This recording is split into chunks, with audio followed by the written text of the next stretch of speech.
Keep a fire burning red in a Georgia representing if it comes hard here. You know. Big up Kidaki, Buxton Massive. Hey Babylon boy, you going like come son. Red. Comes hard your son. You burn this swine when I want you shine. The tree of life, them I want you climb, cause them heart no kind. Comes I say them heart no kind. Buxton Massive, Kidaki, Red Hat. Never joke, never joke, never joke. Oh, money never, money never, money never, money never, money never, money. I know what you conniving, money, money never, money never, money never, money never, money never, money. You can keep your conniving, money. When you've been up for a bum, you have been every morning. Now because your money done, you come with conniving morning. When you had your pocket full, you have been every morning. Now because your money done, you hustle for tell me morning. Yes, money never, money never, money, money never, money, money. Now I don't want you conniving money. Neighbor, neighbor, joker. Neighbor, neighbor, joker. Neighbor, neighbor, joker. That's all the money that me walk. A 2 pound note and I kill that piece. A 2 pound note and I kill that piece. A 2 pound note and I kill that piece. This is all the money that me walk. I said money neighbor, money neighbor, money, money neighbor, money, money. I don't want you conniving money. Oh, Joseph. Guyana and Guyanese, at home and abroad. Tune in to Guyanese Morning Time, hosted by Kadaki Amsterdam, where the sun always shines. Guyanese Morning Time, the people call it Guyanese Morning Time. Rhythm, Guyanese Morning Time.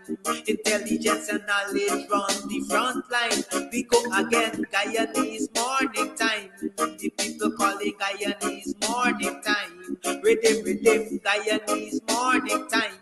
Intelligence and knowledge run the front line. We go again. We rise up early morning watching Comes TV, where wisdom and knowledge, yes, it is the key. Exposing corruption over land and sea, where the wicked politician they try to trick me. Guyana is a land for everybody. With 6 races should live in harmony. Is one set of people getting aisle money. Is one set of people doing the thievery. Guyanese Morning Time. The people calling Guyanese Morning Time. Rhythm, Guyanese Morning Time. Intelligence and knowledge run the front line. We go again, Guyanese Morning Time. The people calling Guyanese Morning Time. Rhythm, Guyanese Morning Time. Intelligence and knowledge run the front line. We go again. This is a program that you all can see, sharing your views and your integrity.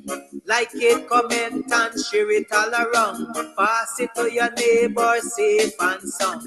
A sad situation going on in this town. The voice of the people is getting trampled down. Out of the mouths of babes and sucklings, which has ordained me to sing. I say Guyanese Morning Time. The people calling Guyanese Morning Time. Rhythm, Guyanese Morning Time. Intelligence and knowledge run the front line. We go again, Guyanese Morning Time. The people calling Guyanese Morning Time. Rhythm, Guyanese Morning Time. Intelligence and knowledge run the front line. We go again, fooling the people. You're promoting evil. Stop lying to the people. You are a part of the cycle. Stop fooling people. You're promoting evil. Stop lying to the people. You are a part of the cycle. I say Guyanese Morning Time. The people calling Guyanese morning time. Rhythm, Guyanese morning time. Intelligence and knowledge run the front line. We go again, Guyanese morning time. The people calling Guyanese morning time. Rhythm, Guyanese morning time. Intelligence and knowledge run the front line. We go again. They got Breakford, Bork and Mark Benchcop. David Hines and Kadaki Amsterdam. Sherrod Duncan, Nigel London. Normal Brown and Gavin Matthews. Big up Paslow, Poor People Governor. Simona Brooms, Robin Simpson. Hampton Green and Winston Jordan. And yes, we can go right on and on. Guyanese morning time. The people calling Guyanese morning time. Rhythm, Guyanese morning time. Intelligence and knowledge run the front line. We go again, Guyanese morning time. The people calling Guyanese morning time. Rhythm, Guyanese morning time. Intelligence and knowledge run the front line. We go again. The relatives and friends of young Wyndham Bacchus, they deserve justice. The family, the relatives and friends of our in Boston, they deserve justice. The family, the relatives and friends of Peter Headley, they deserve justice. And so when we say that Guyana is an apartheid state, we have the evidence to show.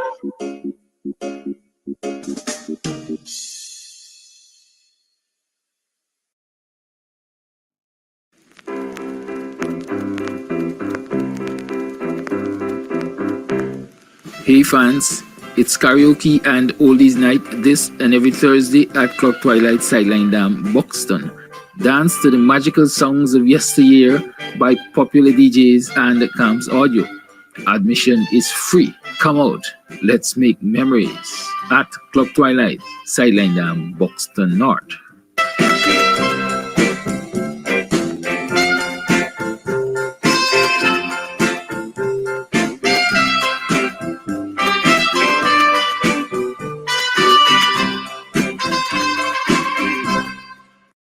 You can get meat anywhere, but for the best cuts of chicken, beef, pork, mutton, and lots more, check out T&W Harris Butcher Shop located in the East Ramvelt Market Meat Section. Call us on 609-7168, 641-4494. Ask for Rastaman. T&W Harris Butcher Shop for the best in fresh cut meats and lots more. Behaving like them ain't got no feelings. This strike done coming there done. But me slipper still up on the ground. We come far.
morning. Welcome to another program of Guyanese Morning Time. I am your host, Kidaki Amsterdam. It is 7:31 hours on the 13th day of March in the year 2024. Rebecca, morning, girl, morning. How you know? Poor Boys and Harlem Restaurant. What name? Man, these names just beat me. How is the? I getting big. Well, anyhow, Rebecca, morning. Shout out to you and your family there. I hope things are nice and cool over in Maryland there, and you're making some money. Good. Yes, the Miscuri sisters and brothers and children and grandchildren, they got something good going on there, man. Yeah, I could go and get some good Creole food and so they got soul food and thing. Right? So go and get some soul food and thing. Morning. Artist McCann, what's going on, buddy? As long as you call me on this program, what's going on? Like you gone into hiding. Anyhow, I was yesterday for y'all. A lot of people had a lot to say last evening. And it's my intention this morning to dissect a lot of what a lot of people had to say. So we're going to talk this morning about the Ghana Teachers Union exposing the backside of the PPP. A lot of people don't believe that has happened, but I know that has happened.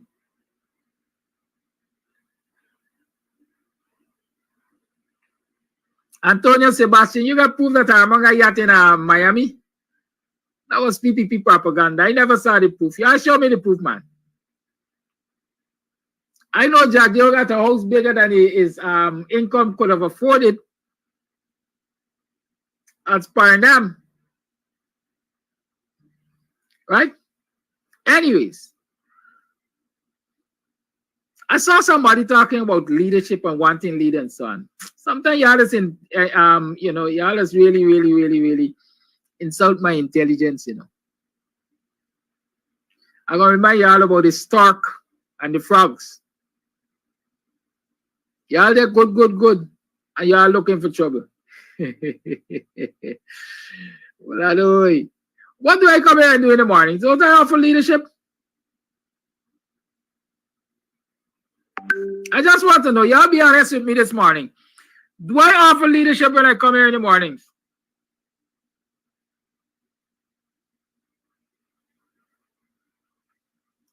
Do I offer leadership in my community when I do projects, when I go out there and I highlight things and so on?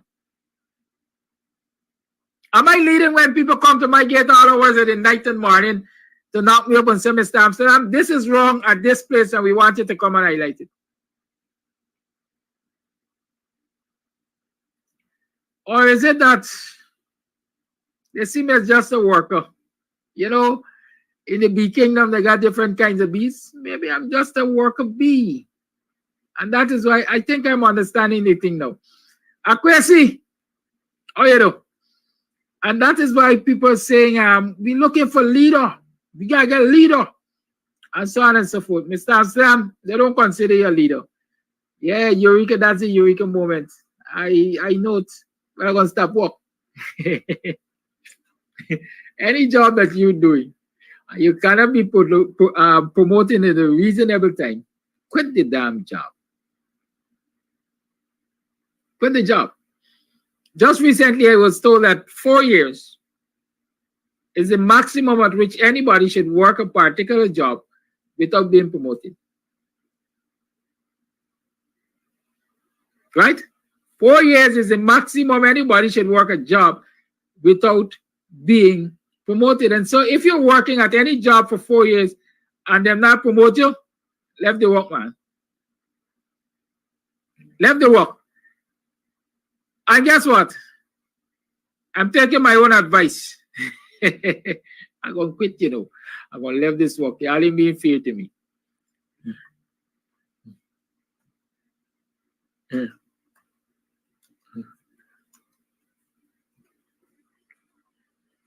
Right? Anyways, it's Wednesday. And It's Wednesday. It's usual for Dr. Hines to be in the house. And so while I am a bit slow to the draw this morning, let me let him in so we can get the program going. Right? Sometimes when I multitask, I find myself in this kind of problem. But it's Wednesday, like I said. Dr. Hines is in the house, and so let's get the show on the road. Dr. Hines, are you there? Good morning, sir. Morning. Thank you for your patience. They say patience comes with age. It's young people that's being patient. I hope that is true. Oh, you know, bye. It's 4:39 where I am. 4 the morning. 4 the morning, cock a crow. Here, Auntie Bessala. Cock don't crow here. Maybe Auntie Bessala here, but you don't hear shit. Yeah, that's true. You know, other people are in right now in this society. Because you know the what we anticipated basically happened in the matter with the teachers and the Ministry of Education and the government. A lot of people are shouting, "We told you so! The teachers lose again!" and stuff like that. Do you think the teachers have lost in this round? Oh no, not at all. Not at all. Why not? Because the teachers are testing the system. They're exposing the system. In some regards, they're making the system work. And so therefore, you can't lose when you're doing all of that stuff. The teachers have brought their issue to this point. They went to the court. The court gave them more than they asked for, and the court could only give them more than they asked for because they had a just case, and they have a just case. And the court sent the matter back to the executive under the gaze of the court. And the executive agreed to one thing in the form of the CEO, and then they walked back on their agreement. And the teachers walked out. They probably expect the teachers to sit down there and to go along with their proposal. And the teachers have walked out and said, we are going back to the court, and that our strike, or the strike that was called off, was temporary. And if needs be, we will go back on strike.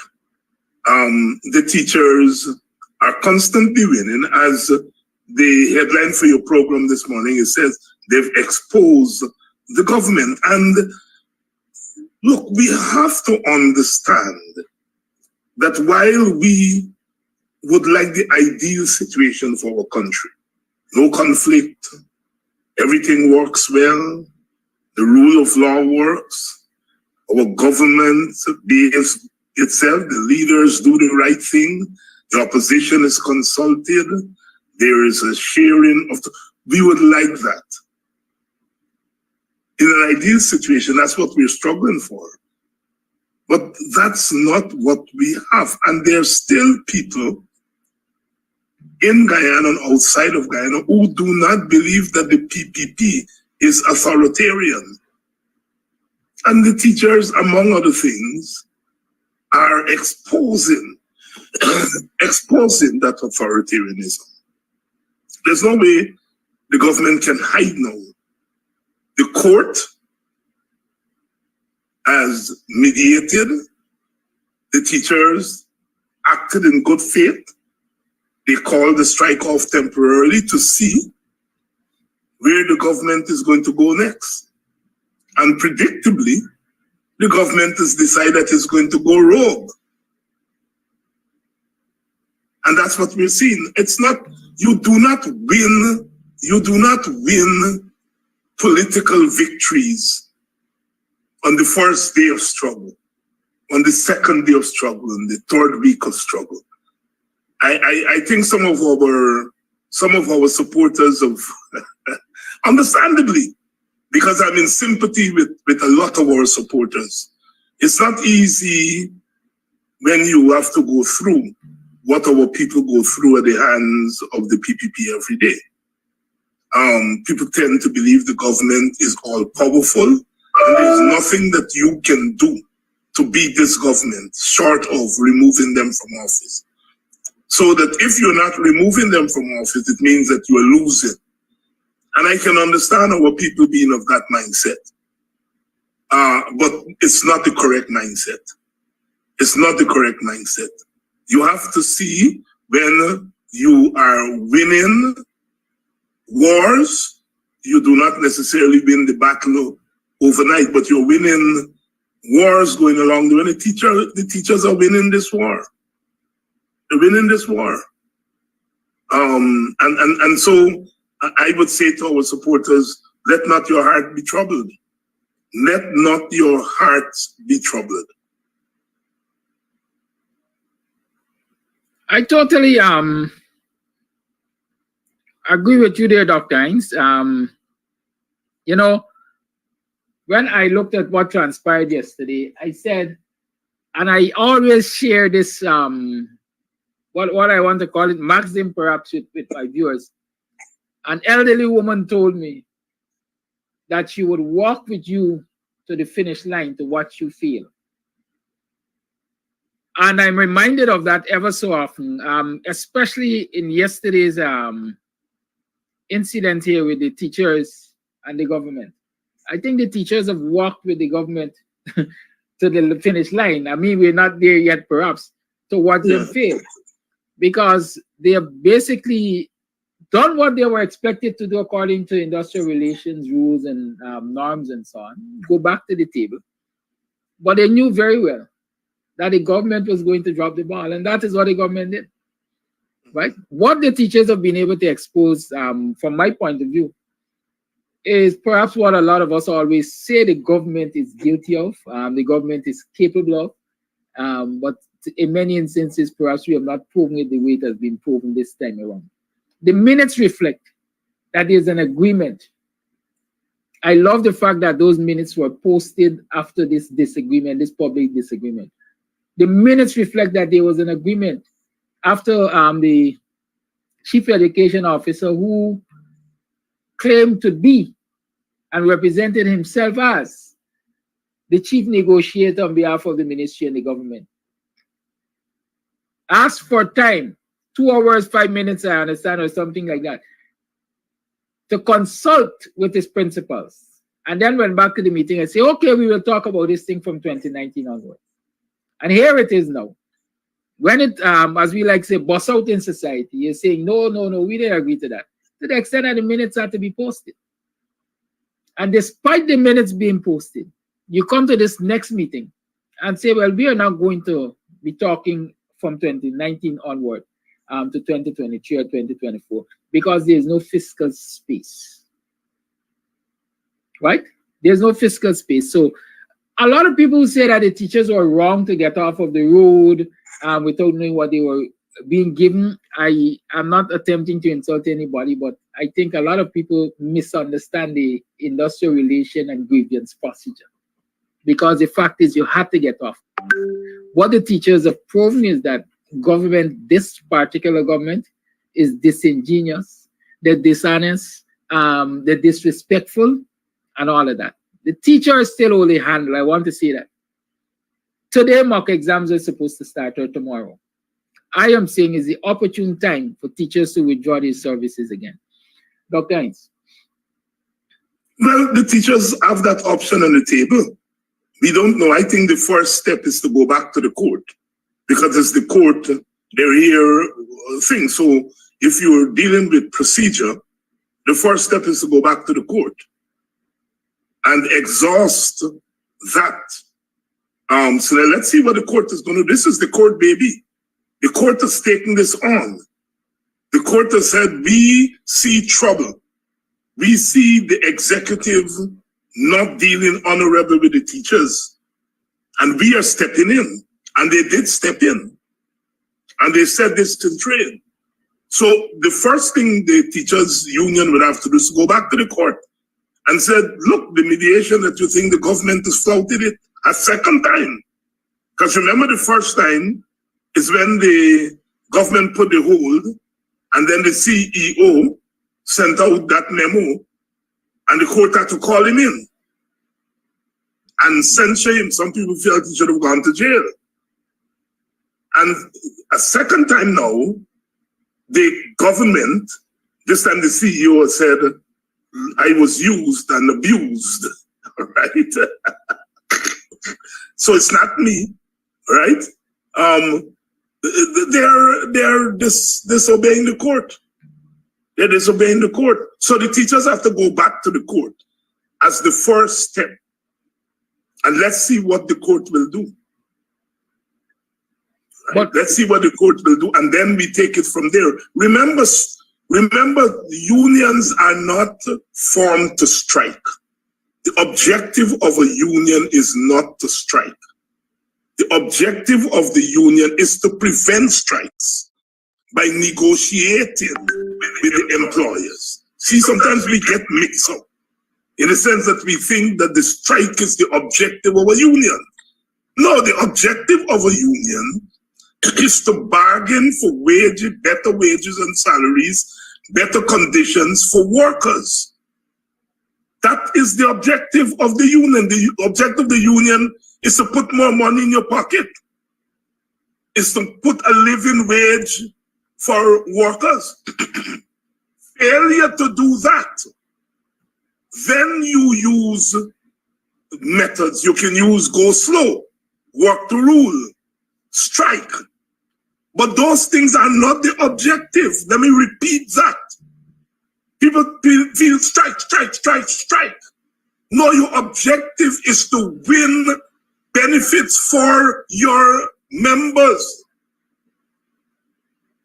A union, the objective of a union is not to strike. Right? It's when the employer is being rogue.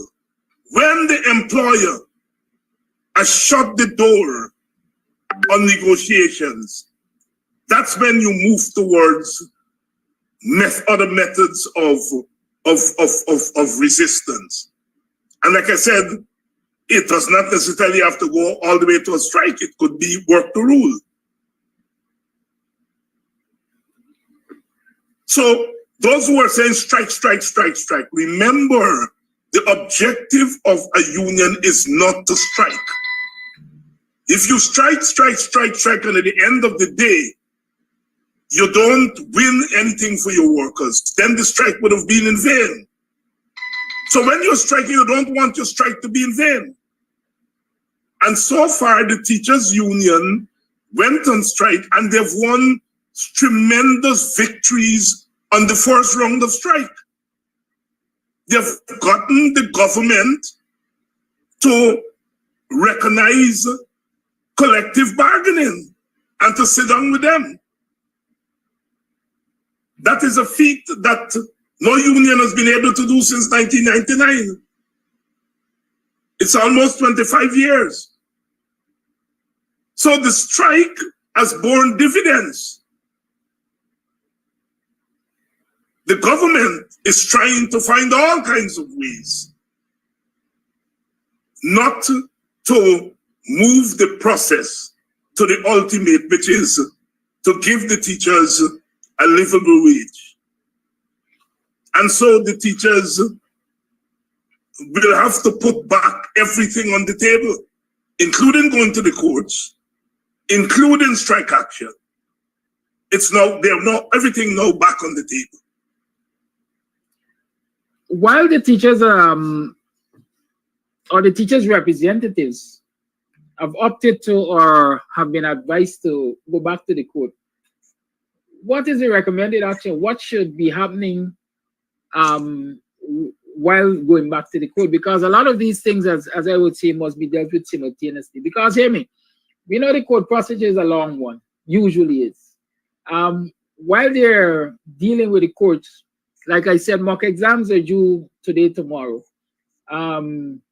National grade 6 examinations are scheduled for sometime soon. SBAs have to be graded and their grades submitted and so on. So should teachers be doing all of this while the court action is happening? Government is having its way. What are the recommendations? The formulation you put there is that, you know, the SBAs are ready, are due, mock exams are due, and so therefore one can interpret what you're saying there is that let's hurt the students. And again, remember, the teacher's objective is not to hurt the students. The objective of the teachers is to get better wages and salary and living conditions. The objective of the thing is not to hurt the students, not to withdraw your labor willy-nilly. The objective is to win wages and salaries. And so I'm saying, I am not sticking my neck out now and say, well, look, you know, if you can't strike tomorrow, you're going to upset this process that is there and so on and so on. I wouldn't go that route. I wouldn't make that argument. My argument is that the court has ordered the mediation process. It has collapsed. You go back to the court and say to the court, look, this thing has collapsed. What do we do next? The court can wash his hands and say, we are done with this matter. Or the court can use whatever other options it has in order to force the other co-equal branch of government. I hear you, but Dr. Hines, I don't think the mediation process failed. The mediation process is what resulted. No, I said collapse. I didn't say fail. All right, collapse. I don't think the mediation process collapsed. I think it is the mediation process which brought the teachers and GTU to the table. Right? We are agreeing it on is that. The collective bargaining process that has collapsed. Yes. Right? Right. And yes. And so all right. When the collective bargaining process collapses, what are the options to the representatives of labor? Now, let me say this. I mean, sometimes, as I like to say, a lot of things we have to deal with in context. I've been in touch with teachers since they came off the streets, as we see. And one of the things which was certain or clear is that the ministry from day one, from the time the teachers were off of the street, education officers and so on were in the schools rushing and pushing and forcing and cajoling teachers that they must finish this and they must finish that and they must finish the other, right? So the aim of the teaching of the ministry basically is to get its work done while reneging on agreements made with the teachers. And so the thing is, if we were to look at it from teachers taking action is hurting students, right? I think we fall prey to the ministry's or the government's argument, right? That they care about students and the teachers don't care about students. And that has been used for quite a while, for too long, quite frankly, to keep teachers in the classroom doing what the ministry wants them to do, but not remunerating them or rewarding them as they want to be rewarded or should be rewarded, right? Some people say it's a chicken and egg situation. If the ministry is concerned about students, then the ministry would have done better and stick to the agreement, and so that the discussions can continue. White teachers should be the one carrying this burden. Look, the success of the first round was partly due to the fact that the teachers found allies in parents and in students. A lot of students stayed away from the classrooms. A lot of parents didn't send their children. You don't want to alienate those two groups going into your second round. So you want to whatever you do, whatever moves you make, you do not want to give the impression that in trying to hurt the government, you are you are going against the interests of the children. You don't want to give that impression because you don't want to lose those two important allies You don't want to lose the parents. You don't want to lose the students. So I'm saying I hear you, but I would not pose the question that way. I would not pose the problem in that way, because I want to keep my two important allies for a possible resumption of industrial action. And so whatever I do, however I frame my argument, I have to be careful not to lose allies, not to lose the teachers, the parents, not to lose those students who stood in the first, not to lose the court. I think those are three important allies. And whatever the teachers do going forward, they must be careful not to lose those three allies. This is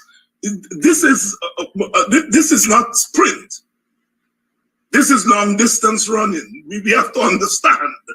I think we sometimes are in the sprint mode. This is not sprint. This is long distance running, because you're dealing with an adversarial government that is prepared at every twist and turn to put up barriers to progress. I mean, quintessential Frederick Douglass thesis: power concedes nothing without a demand. And it is very clear that this government is conceding nothing without a demand. This is not sprinting, sisters and brothers. This is long distance running. There are two things I want to say in relation to the sprint. Number one, I think if we adopt this sprint theory mentality, then we're going to be handing a victory to the government. It says in 2027, public servants, including teachers, will get their just deserts, right? That's number one. Number two, I'm not sure that parents so far, or don't let me say parents, the majority of parents so far have stood with the teachers as allies. Because I quite frankly believe, should parents really stand with teachers as allies, they would understand the need for the teachers to shut the schools and be on the road, and they will join the teachers on the road, demanding that government honors its responsibility to ensure that the children are taught. Right? So they say you win some, you lose some. Damn you do, damn you don't.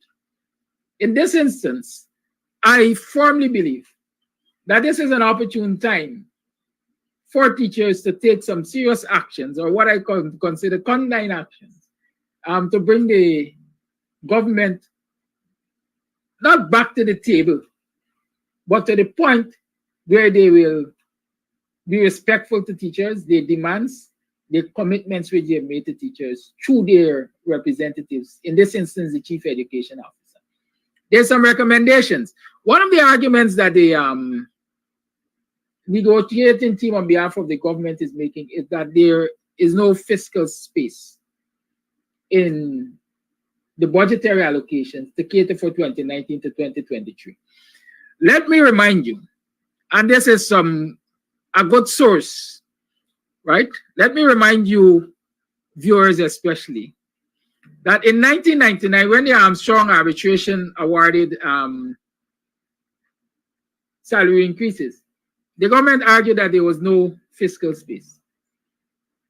But with maintained pressure, they went back to the National Assembly for supplemental budgets and were able to pay 31.06% to the public servants at that time.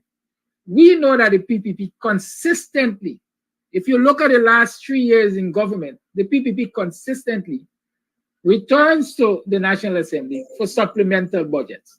I'm also informed that there's $7 billion in the current budget for unidentified purposes, along with monies that have been budgeted for what the advisor referred to as slush funds, such as SLED and other such programs. So the argument is there is fiscal space if the government wants to be honest and if the government wants to pay. The other advice is, if government is going to behave the way it is behaving, hardball, then some of the things teachers should do, we recommended a while now, work to rule. Teachers are not to be shopping for these grant items. Teachers are not to be doing janitorial duties. Teachers are not to be marking SBAs unpaid along with others. Do you think these measures would speed up the process? Well, I will support any measure that will, when I talk about long distance and sprinting, I wasn't talking in terms of time. I was talking in terms of steps, not time, right? You misunderstood me, right? I support any action that will bring dividends to the teachers. I support any action that would bring the objective or the teacher's objective to them. I'm not recommending any action right now because I don't want to get in front of the union. I think the union should be given space because they are there, they're the table, they're the ones who have to engage the teachers. And as I said, I think my role is not to recommend to the teachers, certainly not public. If the teachers union were to privately ask me for my advice, I will give my advice. But I wouldn't get into that business in public to be offering advice to the union. The union has a range of options at its disposal, and it has to use those options very carefully, because what you want is to get the maximum outcome, the best outcome, the most effective outcome.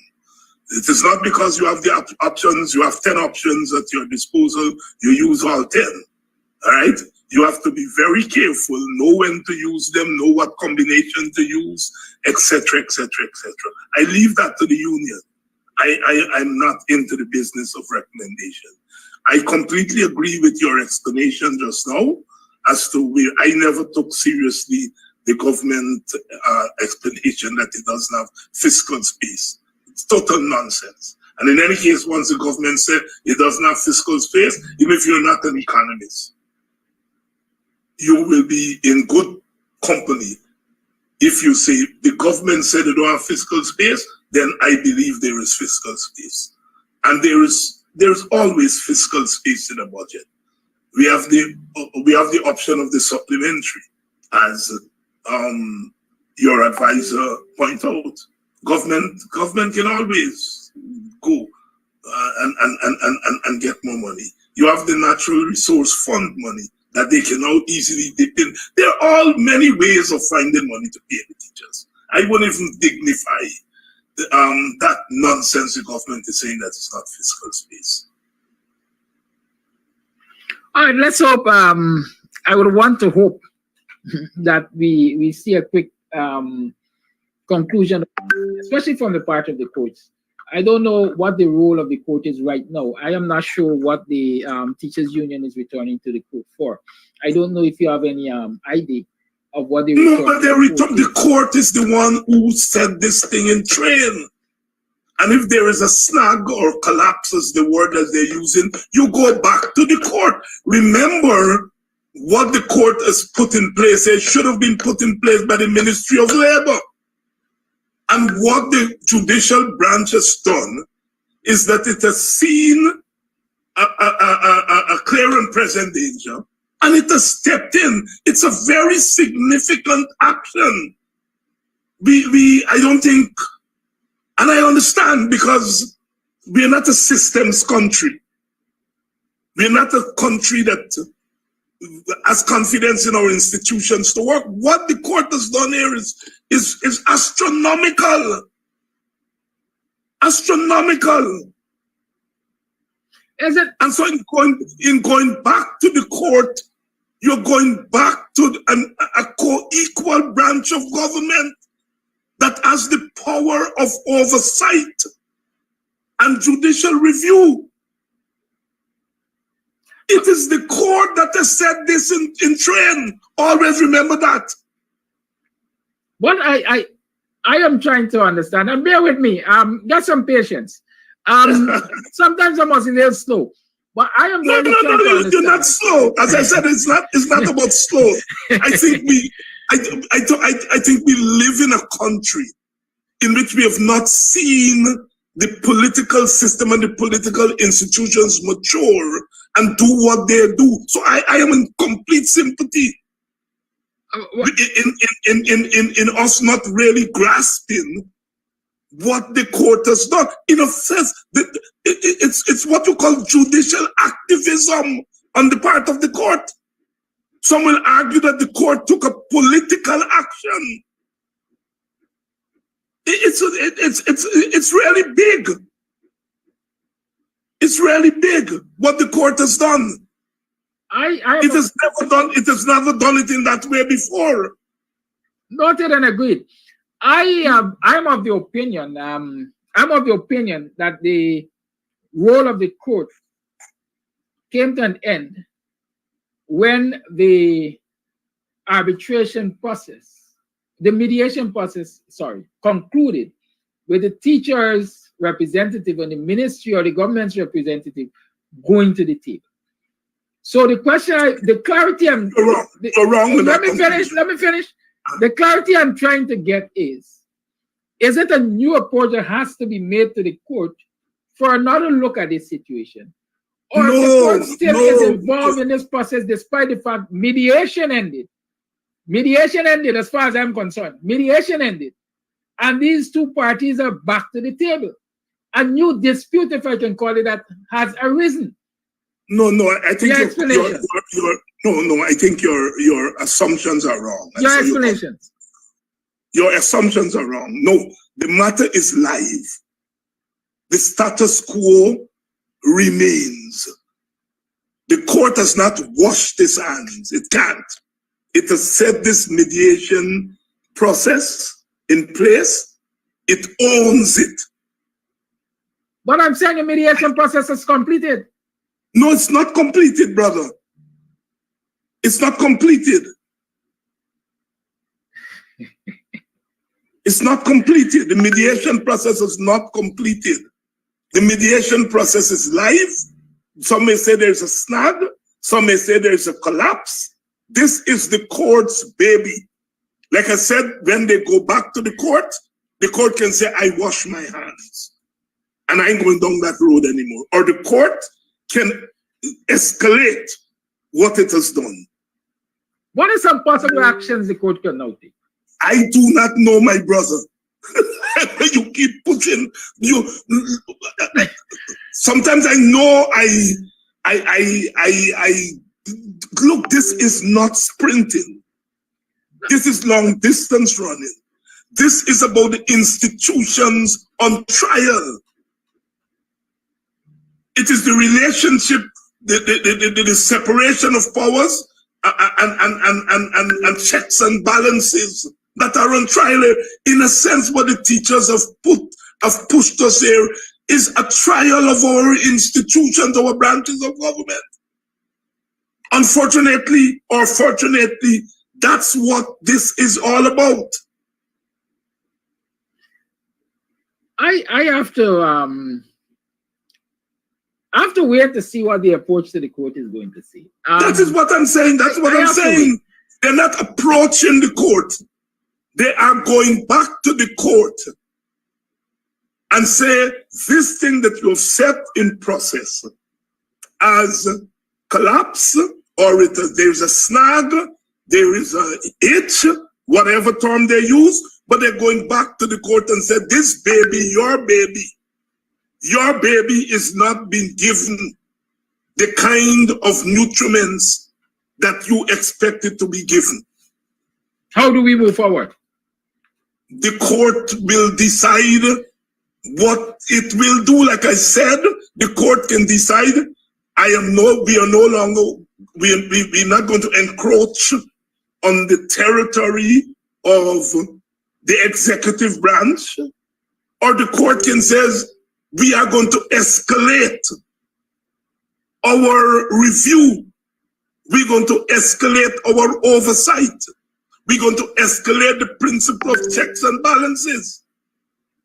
I think there's one person in your audience, Brother Coffee, who I think has been making this argument morning after morning on this program. And Coffee should be the happiest man now, because precisely what he has been arguing is that we don't test our institutions. And because we live in a place in which we believe the executive branch and the president are all powerful, and that the other institutions don't matter. So I understand your reticence. I understand it. But I'm saying, unfortunately, we have to grasp the larger picture here. Is that our institutions are on trial. That is what this has come down to. The Ministry of Labor, which is the executive branch, has been found wanting. In a sense, the court has taken over. It said the Ministry of Labor is failing the society. And the court has stepped in. All over the world, sometimes the court step in negatively, positively. I mean, those of us who are old enough remember the 2000 election in the United States of America, in which you were going to have all kinds of permutations. Had the court not stepped in, you would have had a Republican president and a Democratic vice president. The Constitution of the United States of America made no provision for that. And the court had to step in and, in a sense, award the election one way or the other. Right? In our own Guyana in 2020, the court stepped in negatively. Because when the PPP went to the court and said, we saw rigging, normally what the court would do is to say, come back after the election with a petition. The court, however, said, let G come, fix it. And that opened the floodgates. So the court can intervene in a positive way or a negative way, but do not underestimate the power of the court. The court, the judicial branch of government, is perhaps, not perhaps, the most powerful branch of government in theoretical terms. All right? They have a power that none of the other branches has. And that is the power of review. And sometimes it's used negatively. I gave you the two examples in the election in 2020 in Guyana and the elections in 2000, where the court intervened and it got it wrong. I think in this instance, the court has intervened and it has gotten it right. In the strict sense of what I want to refer to as the grievance procedure, the collective bargaining, the negotiation aspect of employer-employee has collapsed, as I'm seeing it. Should they be going to arbitration now? No, it has not collapsed. It has not collapsed. It has not collapsed. They've reached the snag. That's what they are. You have, and the court will decide what next. The court may decide, look, this is time wasting on the part of government. This is further dilly-dallying on the part of government. And the court may move to the point of imposing arbitration. Let us allow the process to work. Ultimately, any country is a successful country or not when its institutions work. And I'm saying in this instance, we have a chance where the institution, certainly the judicial branch of government, is working and working in the favor of the teachers. Give it a chance until the court may decide it can go further.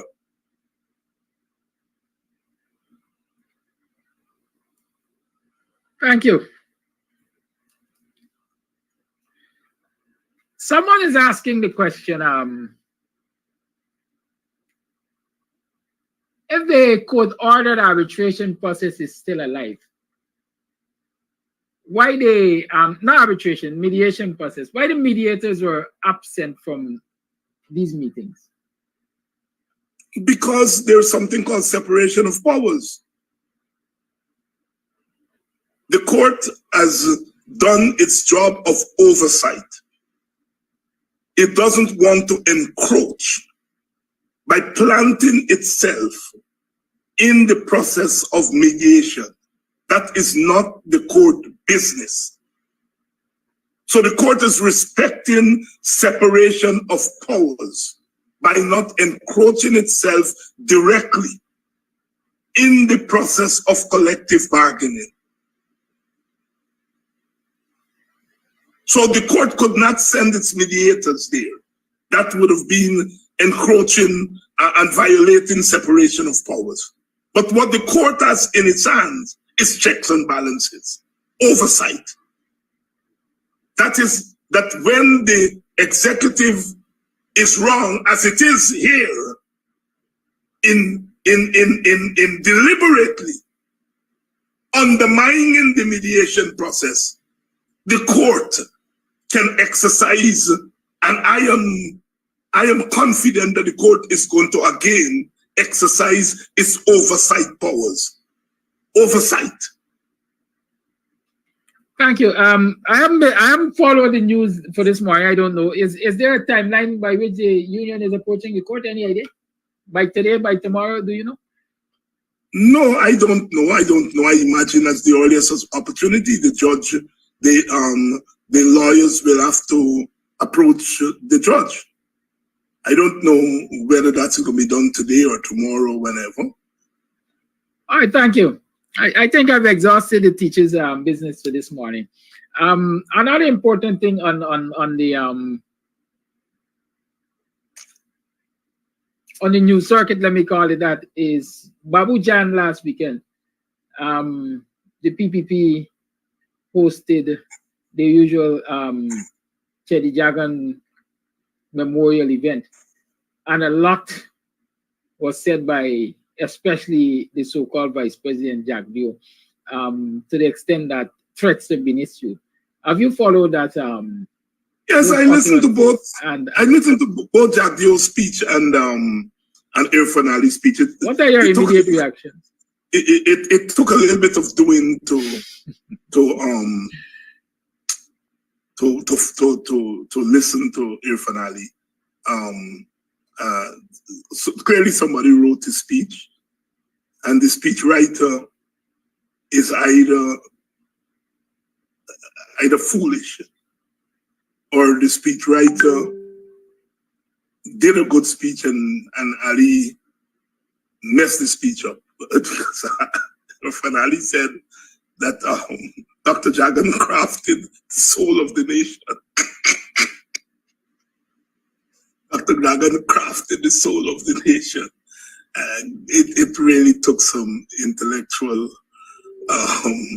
energy to really go through the banner talk nonsense.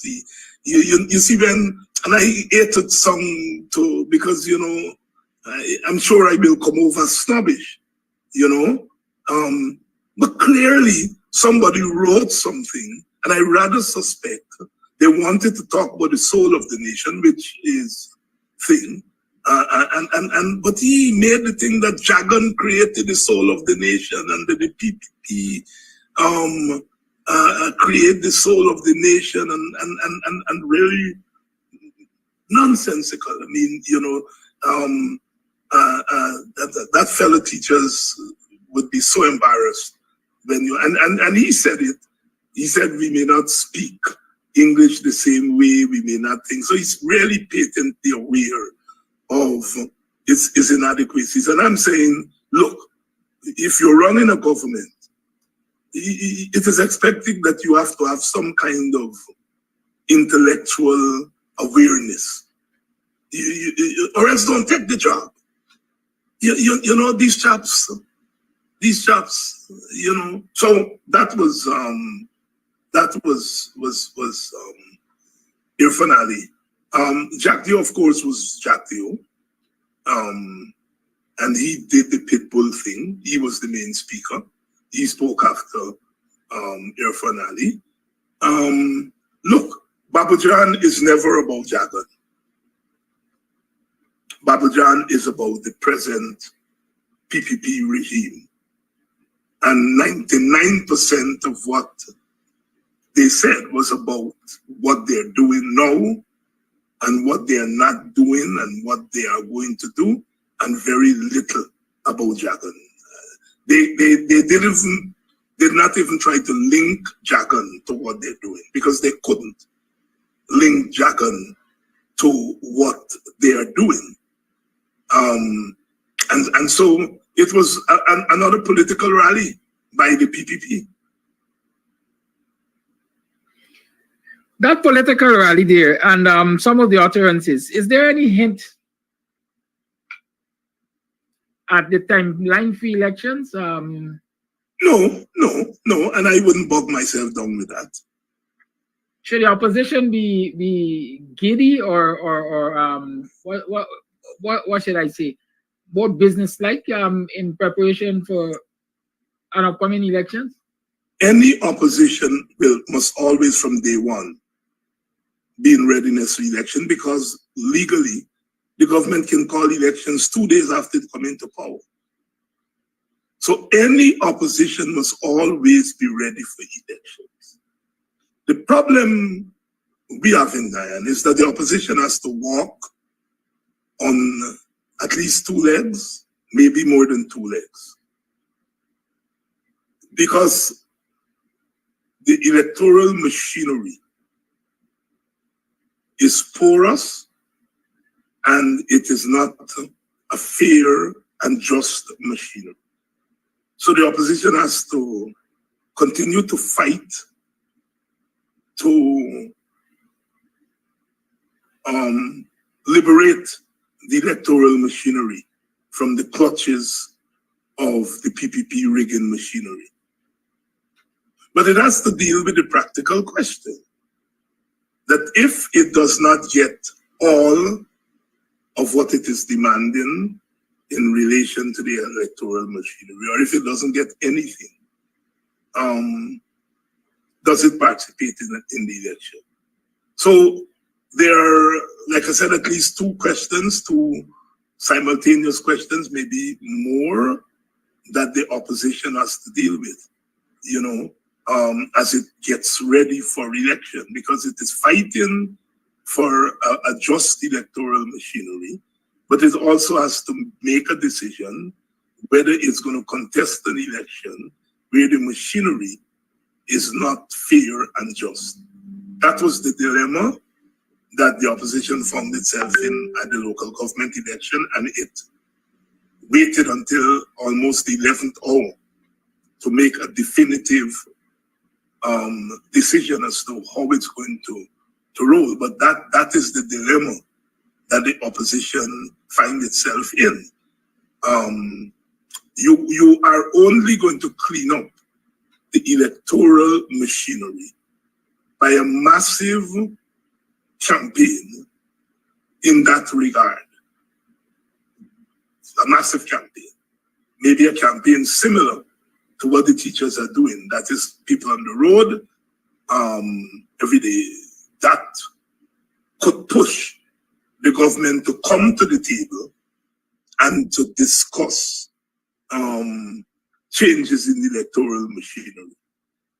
Or the external forces may have to intervene, as Jimmy Carter did in 1992, and as CARICOM and the Americans would have done in 2020. They will have to intervene. My reading is that the Americans have given signals that they are aware of the electoral machinery and how bad it is. Will they act? I don't think they will, unless their interests, their economic and political interests, are threatened. And my reading is, I don't think that they're threatened. I think the Americans realize all is not well, and that in the medium term and long term, if we don't fix the electoral machinery, if we don't fix the governance system, it could blow up in our faces, and their interests could be threatened in the medium to long term. I think in the short term, they have calculated that their interests are not immediately threatened, and so they're not likely to try to bring the two sides to the table. But if there is an upsurge in the society led by the opposition, that could then force the external forces to move and to bring the two sides together, right? The same principle, had the teachers not gone to the streets, the court would not have stepped in. When the court looked and saw that the teachers were being stiffed by the Ministry of Labor, they were being stiffed by the Ministry of Education, the court stepped in and said, this thing has consequences for stability in this society, right? In that same principle, if the opposition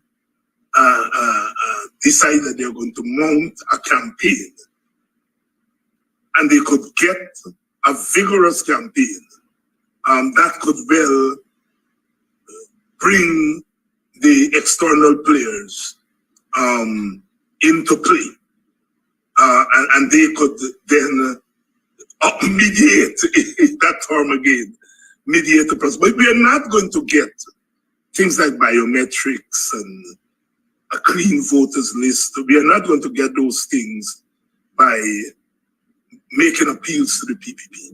PPP has closed the doors on that.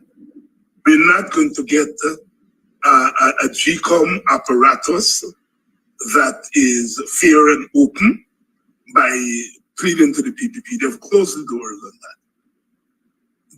Those things will have to come as part of a political solution, a political package. Do you see the opposition anywhere close to forcing that political solution? You know my answer, what is going to be. No, I don't read mine. I am part of the, in many regards, I am part of the political opposition, although my party is not in the inside of the APNU, AFC, nor in the inside of the AFC. And I don't want to, in a sense, cast aspersions on sister parties and so on. So in this regard, I will say, let's see where this thing is going. The opposition, I have argued and will continue to argue, has to be more realistic in terms of how it engages politics. At this point, I think the opposition appears to be saying elections with no qualifications. All right? And so one is left to wonder whether the opposition is prepared to mount a vigorous struggle to get the necessary reforms or changes in the electoral system. Right? The opposition seem to be saying election period, and you're not getting the sense that the other aspect, which is elections within the context of electoral reform, one doesn't get that impression, but one may be wrong. Because like I said, I am not in the inside. I am not part of those discussions. I'm sure those discussions take place. I'd be surprised if those discussions are not taking place in the highest echelons in the PNC and the so-called PNC AFC parliamentary coalition, because that's what it is now. It's a parliamentary coalition. It's not a political coalition. I am sure they're having those discussions. even though they may not be signaling publicly that's what they're doing. And so I don't want to jump and say that they're not doing it and they should be doing it and so on and so forth. I'm saying to the public, it doesn't appear that way, but we may be wrong.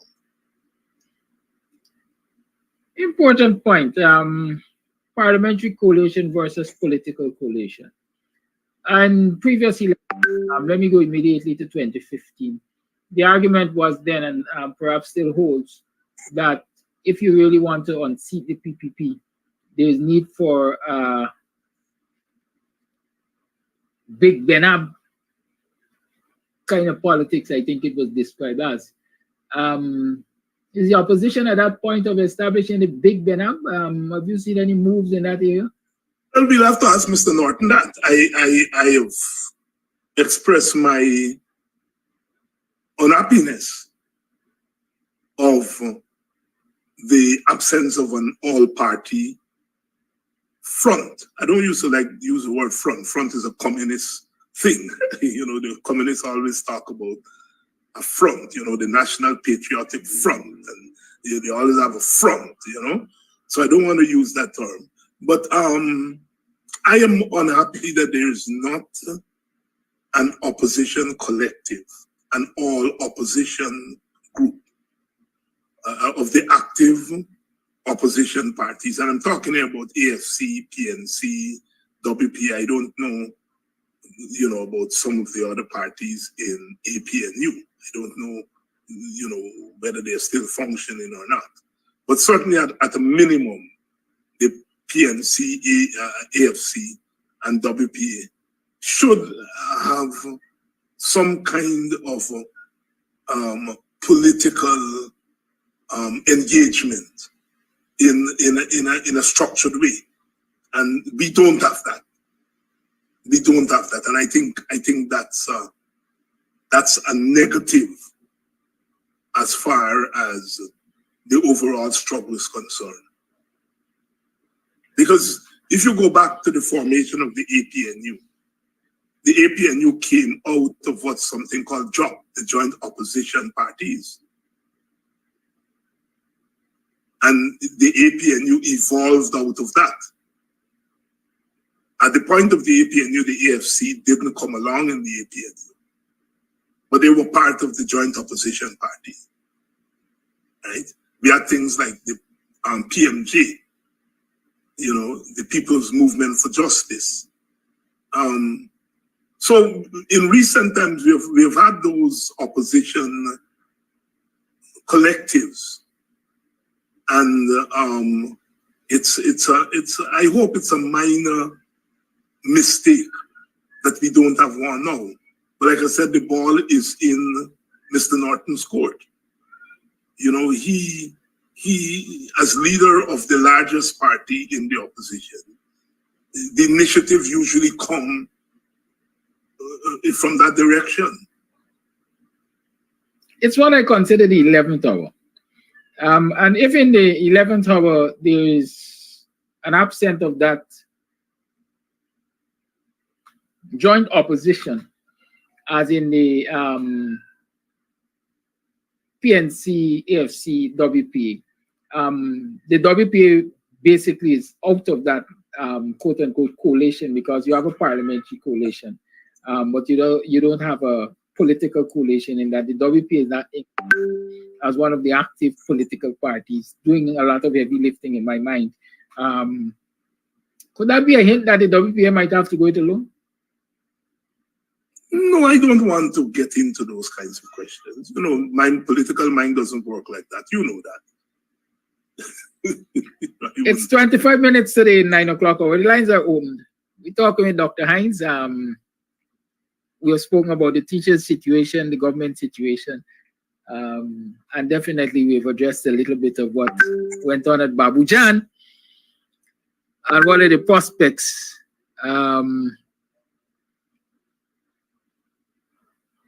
of getting a free, fair, and credible elections, I want to see. Caller, you're live. Morning, Kadaki, and morning, Dr. Hines. And morning, Guyana. It is my opinion that the coalition, and I think what's going to happen is they're going to go into election with the status quo as it is. And it tells me if what we have seen in the past 3-4 years from the opposition, nothing was done. So we can't expect anything different because they have not been effective in lots of areas. So why do we continue to believe it's going to be any different? It's not going to be. They're toothless and freckless, in my opinion. Here is it that the leader says, Claudette Singh must go, but nothing was done. So based on what had taken place, expect nothing, because what I've been hearing is that we're going to expect to rally the people to come out and vote. Forget about all the irregularities that are taking place, no biometric, anything. But we're going to galvanize our people and we're going to win the election. That is a bunch of hogwash, in my opinion, because the rigging have already started. So if we do not create the scenario to actually highlight what's happening or what have taken place and what will take place, we're going to go into the election, and I'm taking an educated guess. With the racist mafia PPP, what they've done is to buy off lots of African Guyanese because of their financial situation, and they're going to vote with the PPP. People are dissatisfied with the opposition and how they have operated and how they have opposed this racist PPP government. So in my opinion, don't expect anything different, and that's my take. Thank you for your take. The lines remain open. 6225933 is the number to call. You're tuned to the Guyanese Morning Time. I am your host, Kidaki Amsterdam. Just to, I mean, I agree with the caller. 2/3 of the way, 3/4 of the way, maybe more than that. I just don't think that people are that stupid. I leave it at that. Thank you. Call your life. Yes, good morning. Good morning to you. Good morning, Mr. David. Good morning to all my black brothers and sisters in Guyana. Don't give up. Help is on the way. Let me continue to go with what you start with, teachers, this morning.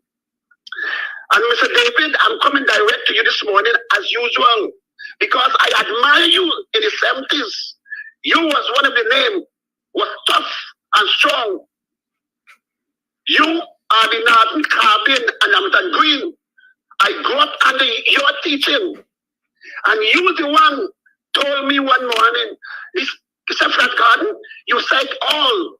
When a young man come and said he was confused, I said, my black brother, it's nothing to confuse. If there was 3 doors open, and your door open and it's too close, go inside there, do your best and leave the rest.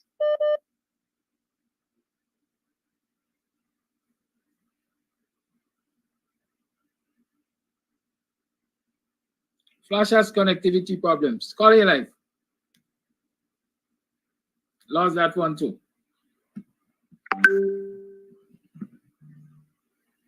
Call your life.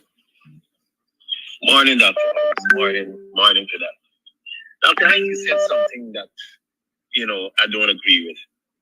You said, let's allow the process to work. That's traumatizing to us. The last person who said that to us was David Granger, and what we get when the process is finished working.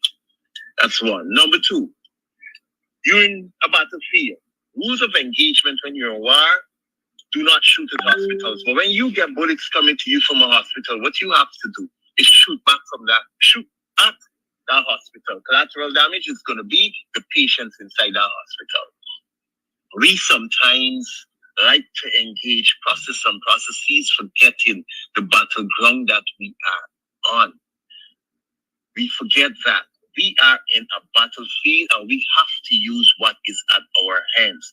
And if we don't use it now, we're going to lose it. And we're going to lose those teachers when we say to them, let's get back out there, slippers on the ground, and we're going to lose them if we don't use what we have now and believe that process is going to work for us. It has failed us before and it is going to continue to fail us until we use our weapons at our hands. Sacrifice for change to come sometime. You have to sacrifice. Parents now willing to come out here with the teachers, and they will not come out with the teachers. So what is the sacrifice now? Let the kids repeat one more year. Because if we stay in the classroom, if the teachers stay in the classroom and do what they're supposed to do and wait on process and processes to work, the Ministry of Education and the government at hand will win. They will win. I don't care what is going to happen to the kids later on, but we have to make sacrifice. These kids gotta repeat, come back one more year. It's a sacrifice. It's a sacrifice, and this gotta happen. We are in a battlefield, and the government do not respect process and processes. There was a letter that Kadaki read that came from the International Teachers Union or whatever. They did not reply to it one time nor two times. The people is getting ready to go to UN, to ILO, body of United Nations, and you know what? They ain't respect the people. So we expect them to respect the court. They're gonna kick us all around. We need to let the kids suffer for a year for us to get what we want. Thank you. Thank you for your call. Call your life. Call your life. Morning, neighbor. Dr. Hines, pleasant good morning to your big brother. Morning. Good morning. No, Dr. Hines, I'm so glad, feel so glad when you're on the program because I would like you to share your views. You know, now let me say this: that Mr. Norton is, let me put it this way, is my homie. We are both Londoners, and I would like to see him be successful. You know, but in my consciousness of politics, in all in the opposition or the leadership of the people, I got to be honest, I have never seen a weak leader like my brother, Mr. Nard. Very weak. And this give way to a lot of disrespect meted out to the opposition and the supporters of the opposition by the PPP, especially Mr. Barajak Dio. Mr. Norton had a very good opportunity at putting Barajak Dio to his place from the Sugate story. Instead of that, I see my brother, you know, just come on the press conferences and then say and repeat and talk out Jack Dio's stutter and all these things, instead of leading a battalion to see the back of that evil man. Because look at this here, Mr. Hines. The teachers union, the teachers strike was successful because of what? The leadership. Don't mind the trying to roll over them. It becomes successful because of the leadership. And that is what brought the government to the table. Nigel Dharamlal, we see the back of Nigel Dharamlal because what? The leadership of brother Nigel Landon that whipped up the crowd. To be honest, we're not seeing that from our brother, Mr. Norton. People is doing this come on and say that we got to support and we got to get the urge to support, and that is why you're seeing that, you know, that the PPP could be able to buy out the weak supporters of the coalition because they're not getting the strength from the leaders to push on. We don't have money. We're not financially strong in the coalition, and because of that, it needs the leadership to come forward, you know, and give us the strength to push through. Because you know, people already that times, you know, We need that kind of strength. So I'd like you to share your thoughts on what I'm seeing here, you know. So please help me out, brother. Thank you for your call. Call A Live. Please help me out. Hi, good morning. How are you? Good morning to Dr. Hines and listeners. No, against Native Indians comes closest to the genocide against Africans. So too is Ralph and all the others, you know, a little bit sensibly and so on. So I am not against radical action. I am not. To do that is to disown everything that I've grown up on. All I'm saying is Aubrey has not done enough of that. You can't do it. People who look to him to confront, this is the situation. I think to confront in think, and I have always said publicly that if you come to office, if you come in this context, go back to the people who, if you come with expectation, he knows that. Context, go back to the people. You know, advocacy, that's part of my political upbringing. So I do not disown that. All I try to do sometimes is to say, we got to do that and do some other things. And even when we are doing that, we have to do that a little bit sensibly and so on. So I am not against radical action. I am not. To do that is to disown everything that I've grown up on. All I'm saying is that radical action itself has to be thought through and has to be tactically and strategically engaged. It's not Wild West, because people tend to believe that if you're radical, you know, you just want to brook up and so on. And the radical instinct is much more complex than that. So I'm not disowning radicalism, brother, or brothers and sisters. And I'm just saying that radicalism itself has to be done in a sensible way. In regards to Aubrey Norton, yes. You see, Aubrey was elected to confront the PPP. He knows that. The PNC knows that. All of us know it.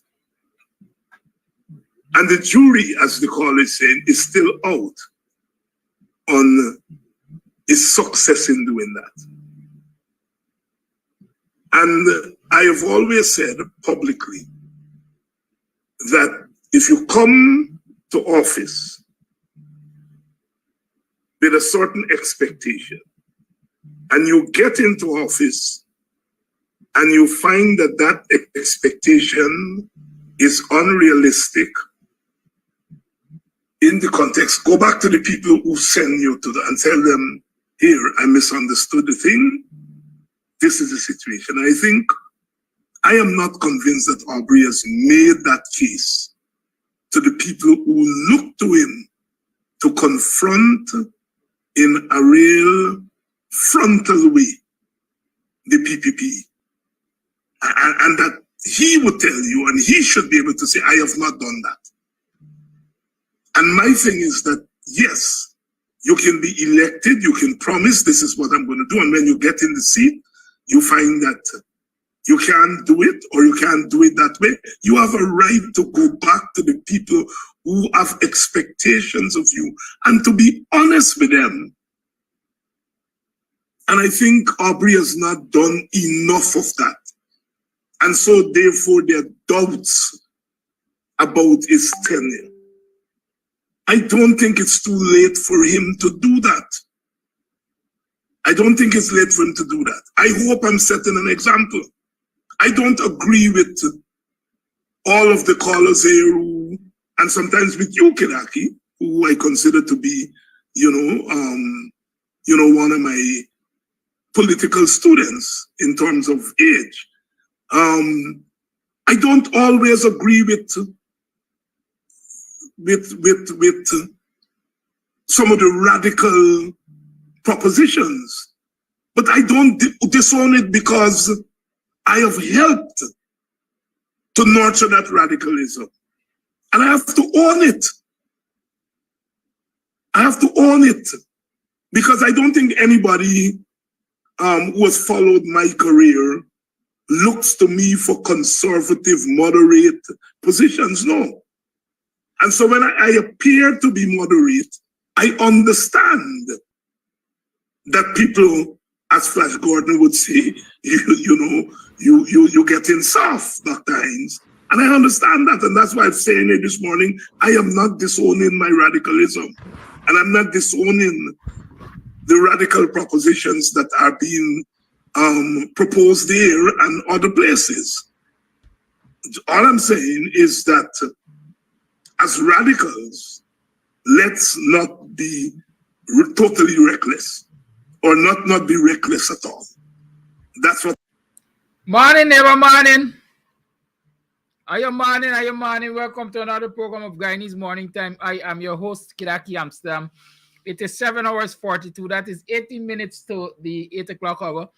And it is the 14th day of March in the year 2024. Welcome to the program. Why did I allow yesterday's replay to play so long? Because I wanted us to get to this point, this exact point where some people introduced the discussion on Aubrey Norton. Because I wanted you to hear some of the perspectives on Aubrey Norton. Good?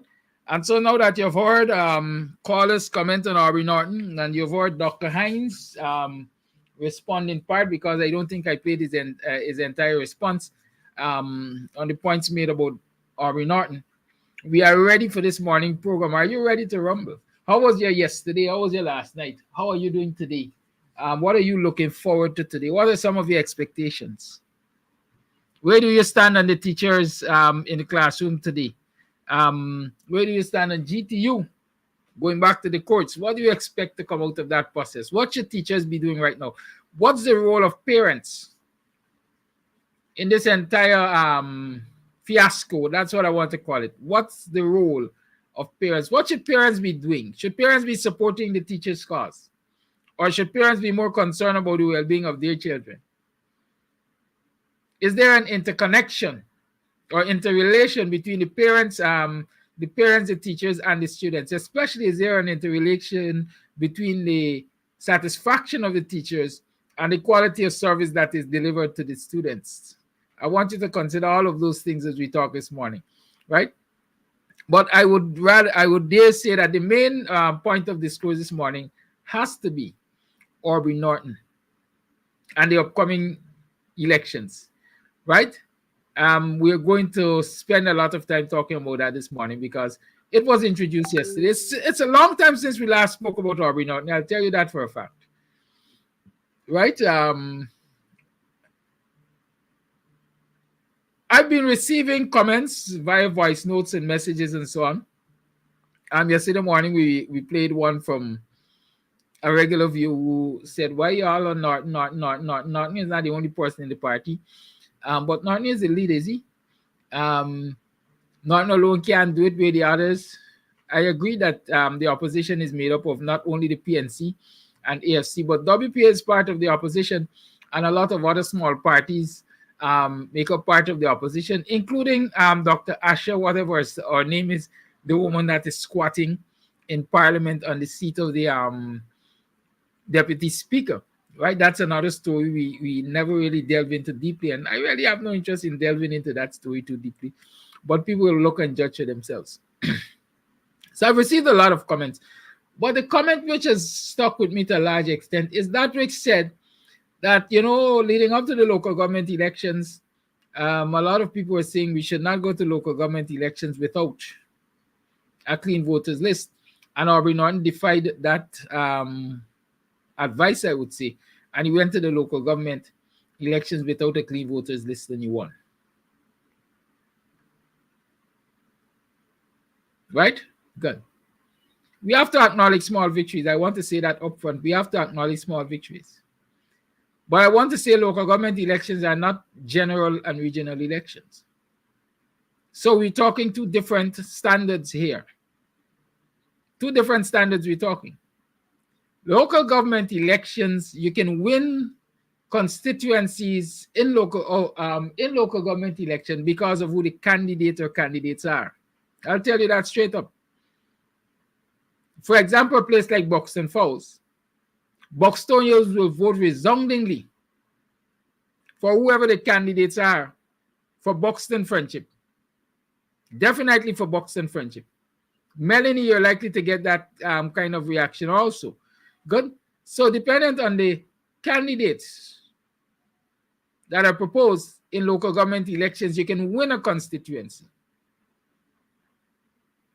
And it accumulates, let's call it the snowballing effect. If you select the right candidates in constituencies, you are likely to win. Because in constituencies, basically is a candidate against a candidate. And they're vying for the control, the management, the authority to manage that small locality, let me call it that. But you see, when we come to general and regional elections, it's a different kettle of fish. It's a different ball game. This is a competition for management of the country and its resources. You're not voting for a local list. You're voting for a national list. The stakes are higher. And so in my mind, in my own analysis, we're talking about two different standards. And not because you can win.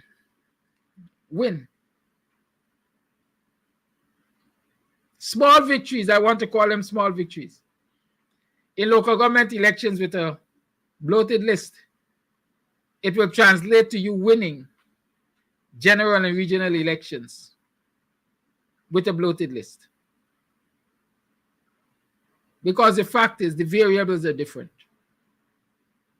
The variables are different. Like it or lump it, the variables are different. Did the opposition really win local government elections?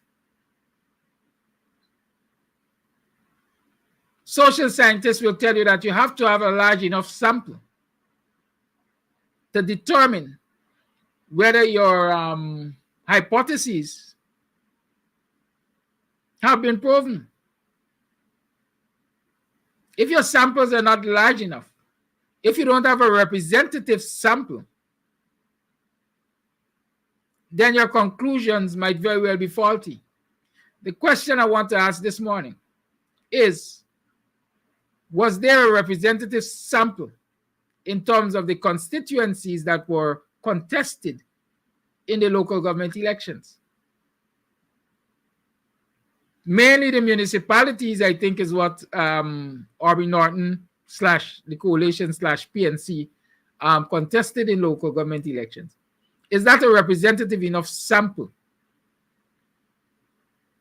to give us an idea of what can be expected at general and regional elections? I don't have the answer. I'm asking. I say to you many mornings when I sit here and I talk, it's not something I prepare to come to you with. But I speak here and I sit here and I speak from, as we would say, the bottom of my heart. That is why I say I always come here with a pure heart. So those of you who have paid attention to the constituencies that were contested in the local government elections, I want you to say to me whether or not, in your opinions, they were representative enough to say that the victories that were achieved at the local government elections can result in victory at the general and regional election. From where I'm sitting, I want to doubt. I'm saying it's a small victory, it's a start. It's an indication of possibilities. But because the variables, the standards are different, quite frankly. Regional versus general and regional versus local government elections. It's not enough for us to say the victories at local government elections will redound to victory at general and regional elections. The stakes are higher to start with.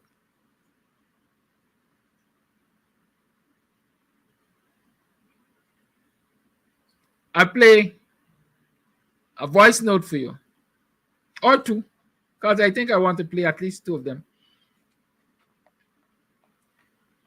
And then, as they would say, let the contest begin. All ideas must contest. Right?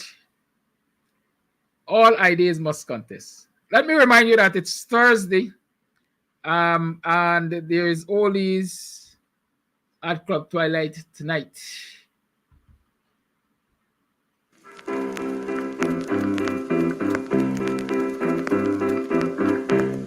Hey fans, it's karaoke and oldies night this and every Thursday at Club Twilight Sideline Dam, Buxton.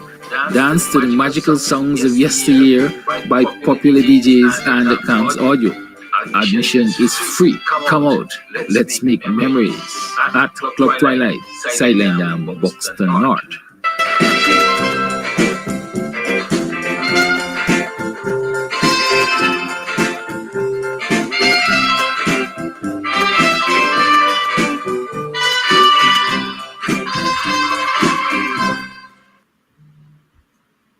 Yes. So here is our first voice note. The very first one I want to play. Good morning, Mr. Amsterdam. I've been listening to your program since its inception. I've never called in, and while I may text a comment or two while driving to work, I very seldom feel the need to do more than listen. However, the barrage of criticism against Aubrey Norton on today, this Wednesday's program, deserves a response. In the realm of politics, there are often voices that caution against action until certain conditions are met. We have witnessed this sentiment echoed in the call for a clean voters list before contesting elections. Aubrey Norton, however, defied this advice and emerged victorious in the local government elections, prompting even the skeptics to proudly proclaim, "We won." Yet, as we now look towards the general elections, the same demand for a clean voters list resurfaces. Let us acknowledge a fundamental truth. Achieving a pristine voters list may prove elusive.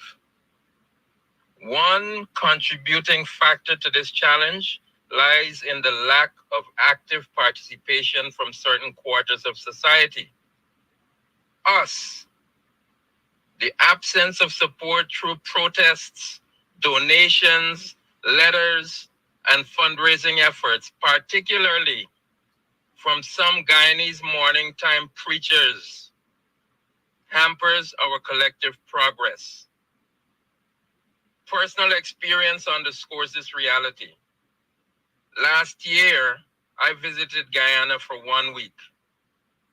A solitary march in front of GCOM with a mere 30 individuals highlighted for me the apathy prevailing among our people. Leadership manifests in diverse forms. Aubrey Norton may not fit the mold of a charismatic or a traditional leader, yet his extensive 50-year tenure bears witness to his seasoned expertise, honed under the tutelage of none other than LFS Burnham. His bold decision to contest and triumph in the local government elections exemplifies his resolute character and unwavering commitment.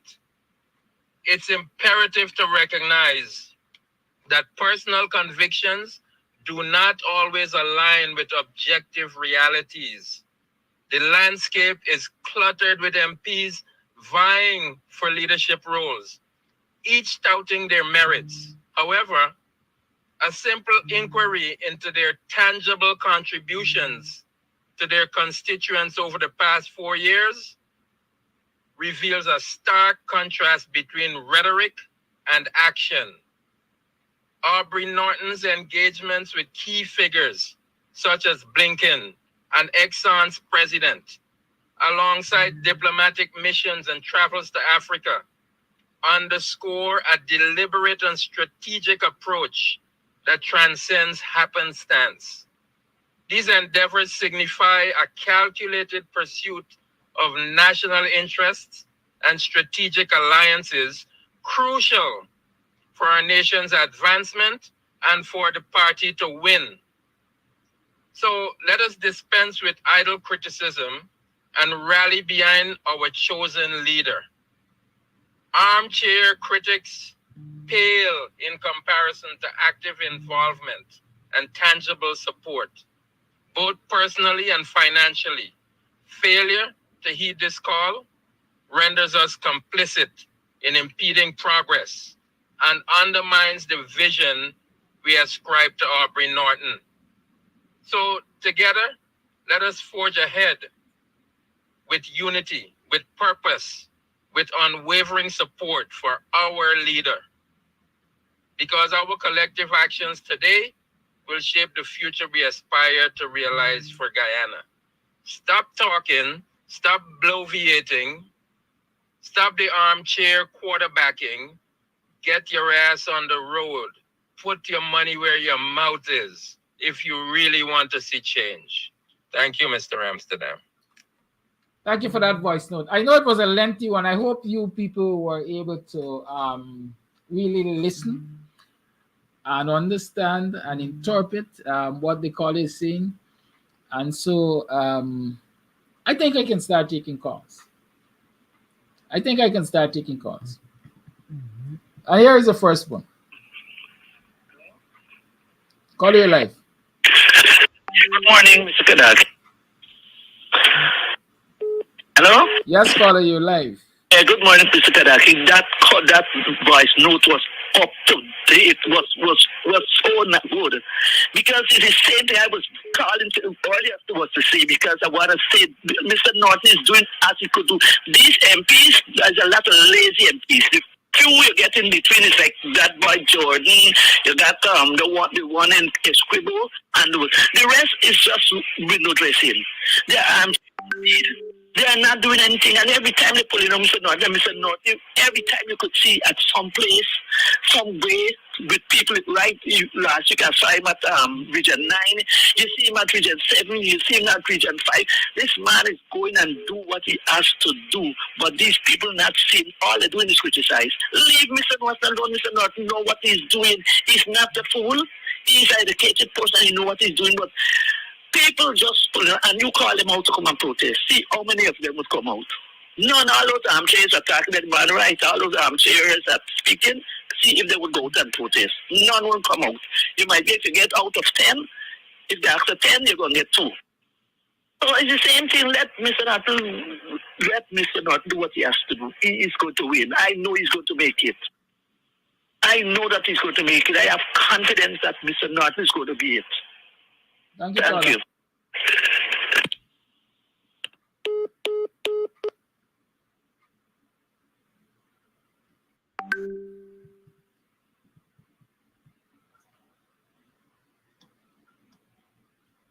Call it live. Yes, good morning. Can you hear me? Loudly. Oh, God of mercy. That caller, the first caller, my goodness. I say this all the time, but Mr. Adi not. I said there's certain things a particular leader could say and do, cannot say and cannot do, because at the end of the day, they got to sit down with international leaders and they must not look him that he's a bully or racial or nothing. Thank God for this message again. He should play again. I know Abi Natin could deliver, because when I the first one come out and say, if Abi Natin cannot do the job, let a woman do the job. And I call to name I said either Simone Booms or Miss Lawrence. And God tell me night, I say, I flash God, stop your nonsense.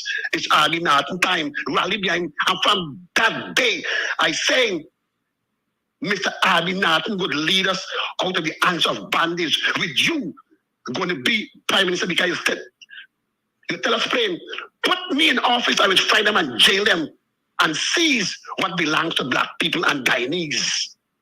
I'm glad for that video. Now, let me move on from that. I saw a video twice.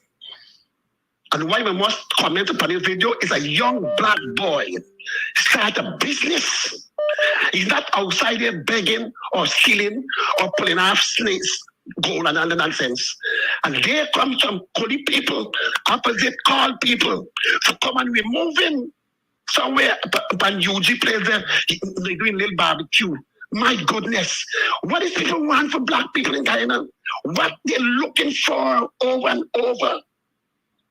And I could remember and they send people so fast, and people come so fast to remove that boy. But when that lady go to the precinct and anywhere and report all the businessman in Sheriff Street, are you still there? Yes, I am. Yes, thank you. Reported that the little son cannot sleep in the night, and that little boy got to go to school next day. Police never go and shut him down, and that lady keep begging for justice. But look how fast that it's calling people them call, and they go so quick to remove. But if I was there and it was me, I would have chopped the man off. Me is not report board. I would never come and bring nonsense to me. It is time for black people to tell. I'm saying it over and over on your program. If black people can't live in peace and enjoy the island gas, what God bless every guy in his will. Holy man must not live and enjoy it too. It's nonsense. It's a reason why God leave that message for us. That how he bring Pharaoh to his knees. He had to kill all them firstborn and kill Pharaoh's son, the little son, baby too, firstborn. It is time for black people rally behind Arby Norton. Don't focus on Arby Norton. Ask not what the country can do for you, but what you could do for yourself and your family, my brother and sister. Take a page out of 80 books. You see 80 get victory, he got to step down. And it's not opposition leader. It's the citizens that come together and say enough is enough. We can't take it anymore. Why black people can't take a book out of that 80 problem? Take a page from our black African brother from Nigeria who push away to see the man with 19 charges say he's a president. What happened to people if the people get the power to bring on a government anytime in the day, in the night? Not Arby Norton alone. Thank you very much for your time. Thank you for your call. Before I play the next voice note or I take the next call, what is team? I know we usually in personnel training and management, and so we tell people, team together each achieves more, and so on and so forth, acronym and all kinds of things.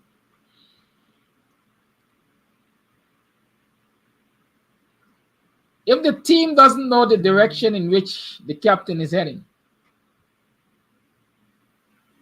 how does the team contribute? I want to ask that question. I ain't saying nothing. I only asking questions this morning. If you are a team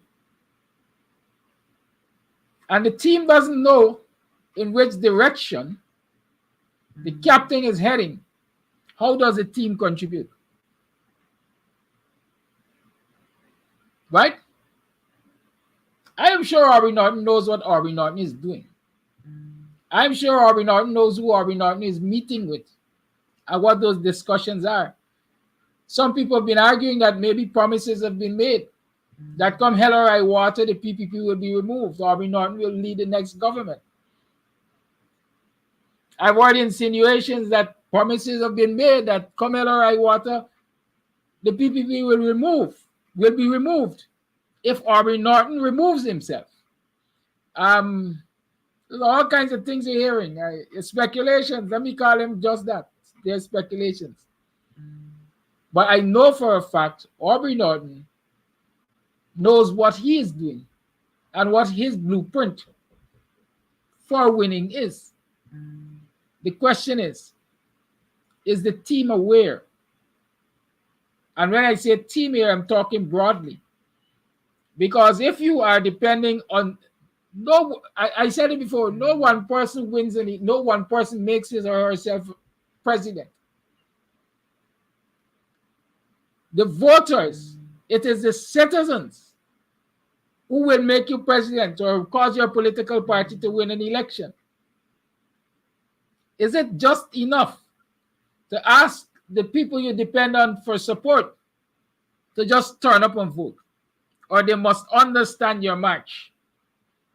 Is enough being done to help people to understand the march and therefore bolster their confidence in your ability to lead them to victory? The lines remain open. 6225933 is the number to call. I am your host, Kidaki Amsterdam.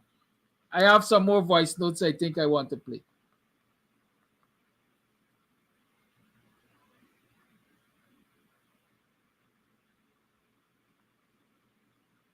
Good morning, Mr. Amsterdam and Dr. Hines and your listening audience.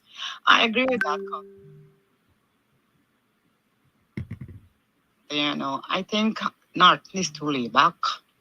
He needs to be the interface person with this PPP government, because the only thing Jack Dio and his government understand is a person that always up in the face. But if you lay back, they're going to trample him. And we as the followers are looking for a leader to lead us. And at this moment, we don't have no kind of leader, because when things happen, when the marketplace broke down, North was late. When this happened, he always come afterward. You see, stepping in. From the time you hear certain things happening, you're supposed to be on the ground with your people. You have to call out your people, call them from every village. And I think the opinion, you lack mobilization.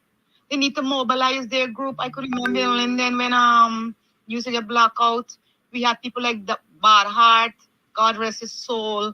He could have called out people and said, hey, we're going to lock them London, nothing on commentary, not going until they meet our demands. And even though if we got to die, we die, and so be it. We had 3 martyrs that stand up for what they believe in, because they have somebody that motivate them to come out. So I think that is what they're lacking, mobilization, and North got to be more active. People are hearing from me things happening and you're not hearing from him. I don't know what's the motivity. He like the former president. When things happening, he always on his knees praying. But the Bible said, be wise. He said, be harmless as harmless as a dove. But I don't know.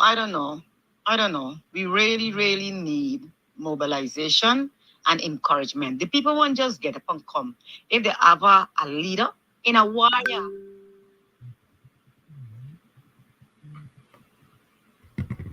All right, let's go. A commander, a right hand, a left hand, a middle hand, a kind of hand for carry the soldier. The soldier won't just run in the back. Be like that. So he is our commander and our chief of staff, but he know where to be located. So you mean the soldiers right now. And for the teachers, I know people might say they hasn't won, but at least they bring the government to the table. But I knew the government won't comply, because when you look at the teachers, there are most black people, and Jack Dio is very disrespectful to teachers. So the only thing he understands is protest. That is the only thing bring them to the knee. And if in order for we to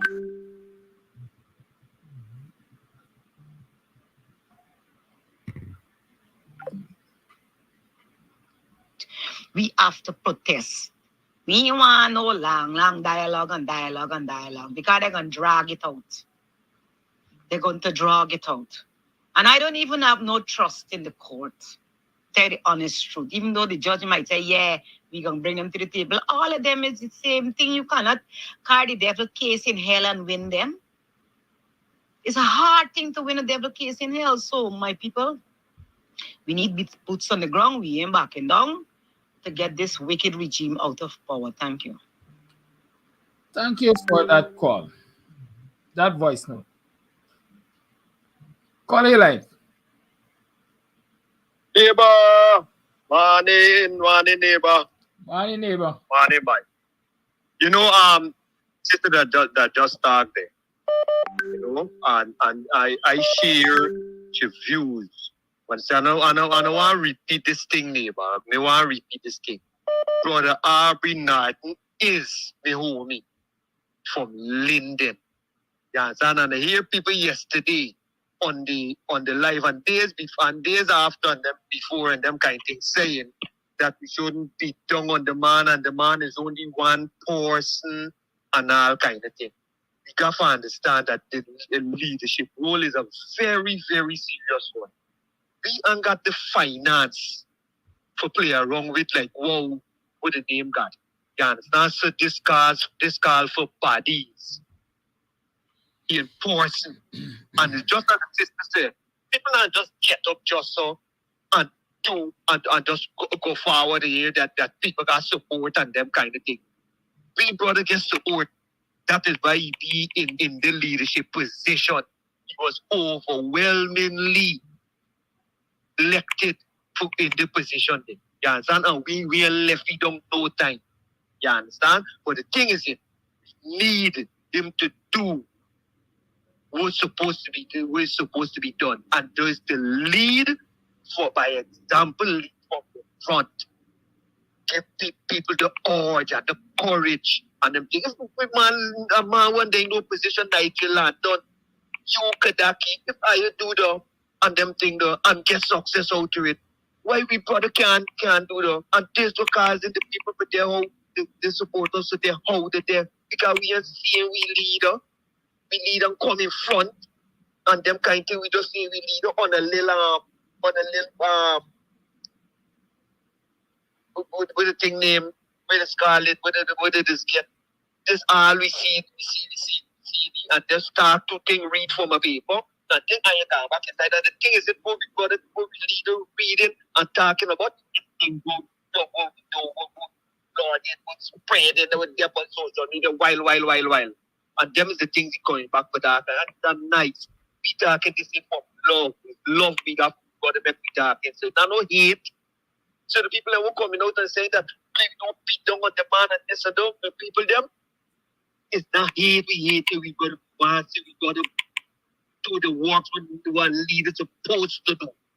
That's what we want. And we're using these platforms here, Brother Gadaki, for send a message to the brother that we are satisfied and it's looking good. The election is next year, is next year. Election is just now. And first thing, as an opposition, you're even supposed to be for it to take government and them kind of thing before you start doing work. Opposition is so powerful. Opposition could bring down leaders and all them. They champion them supposed to break down from them nonsense with sue and all them things what they're supposed to win. I just gotta wait for government before you show your true colors and them kind of thing. Get breakdown. You understand? So we need the brother, we need you to come up front, bro. If you can't come up front, step aside, put somebody there, and let the boss push me, and you could come up front same way too. Than all we for go down because you will upset. Because this is how it's looking, and we got to get real with this thing. It's crunch time we get on, brother Kadak. This is crunch time. And we can't listen, but don't beat down on man and them. We beat down on you with love.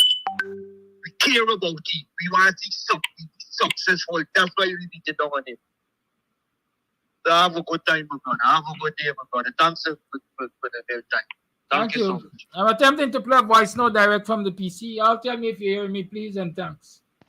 Morning, Mr. Kadaki, the listening viewers, and those in the diaspora. My contribution this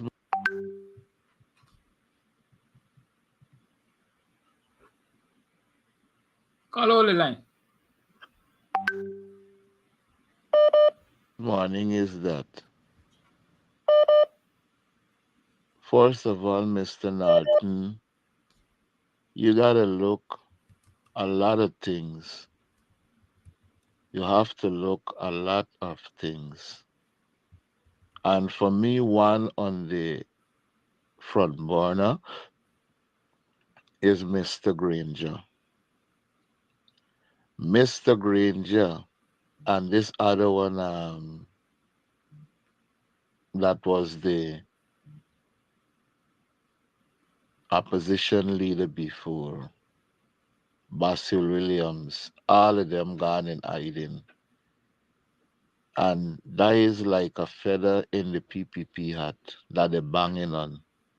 If they can distance themselves from Aubrey Norton, that is a plus for them.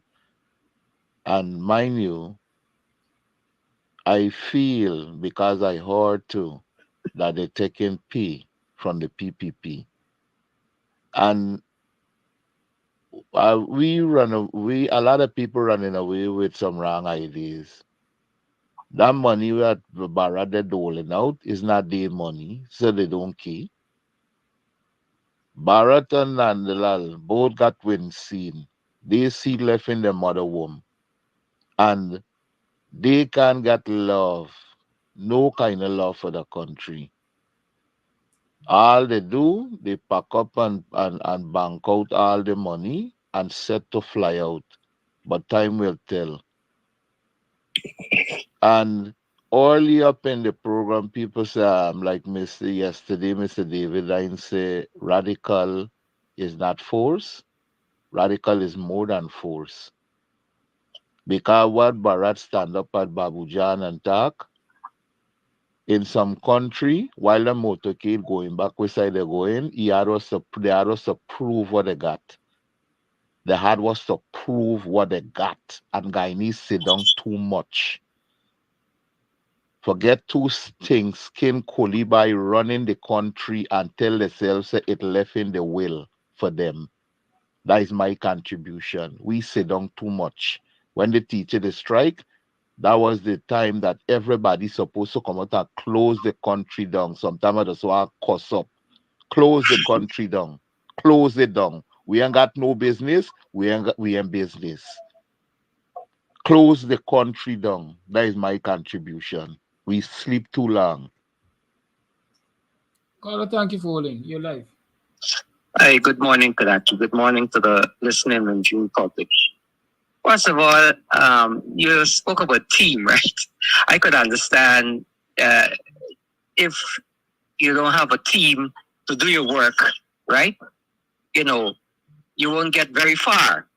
But now, how good is a team when they are weaklings in the team, right?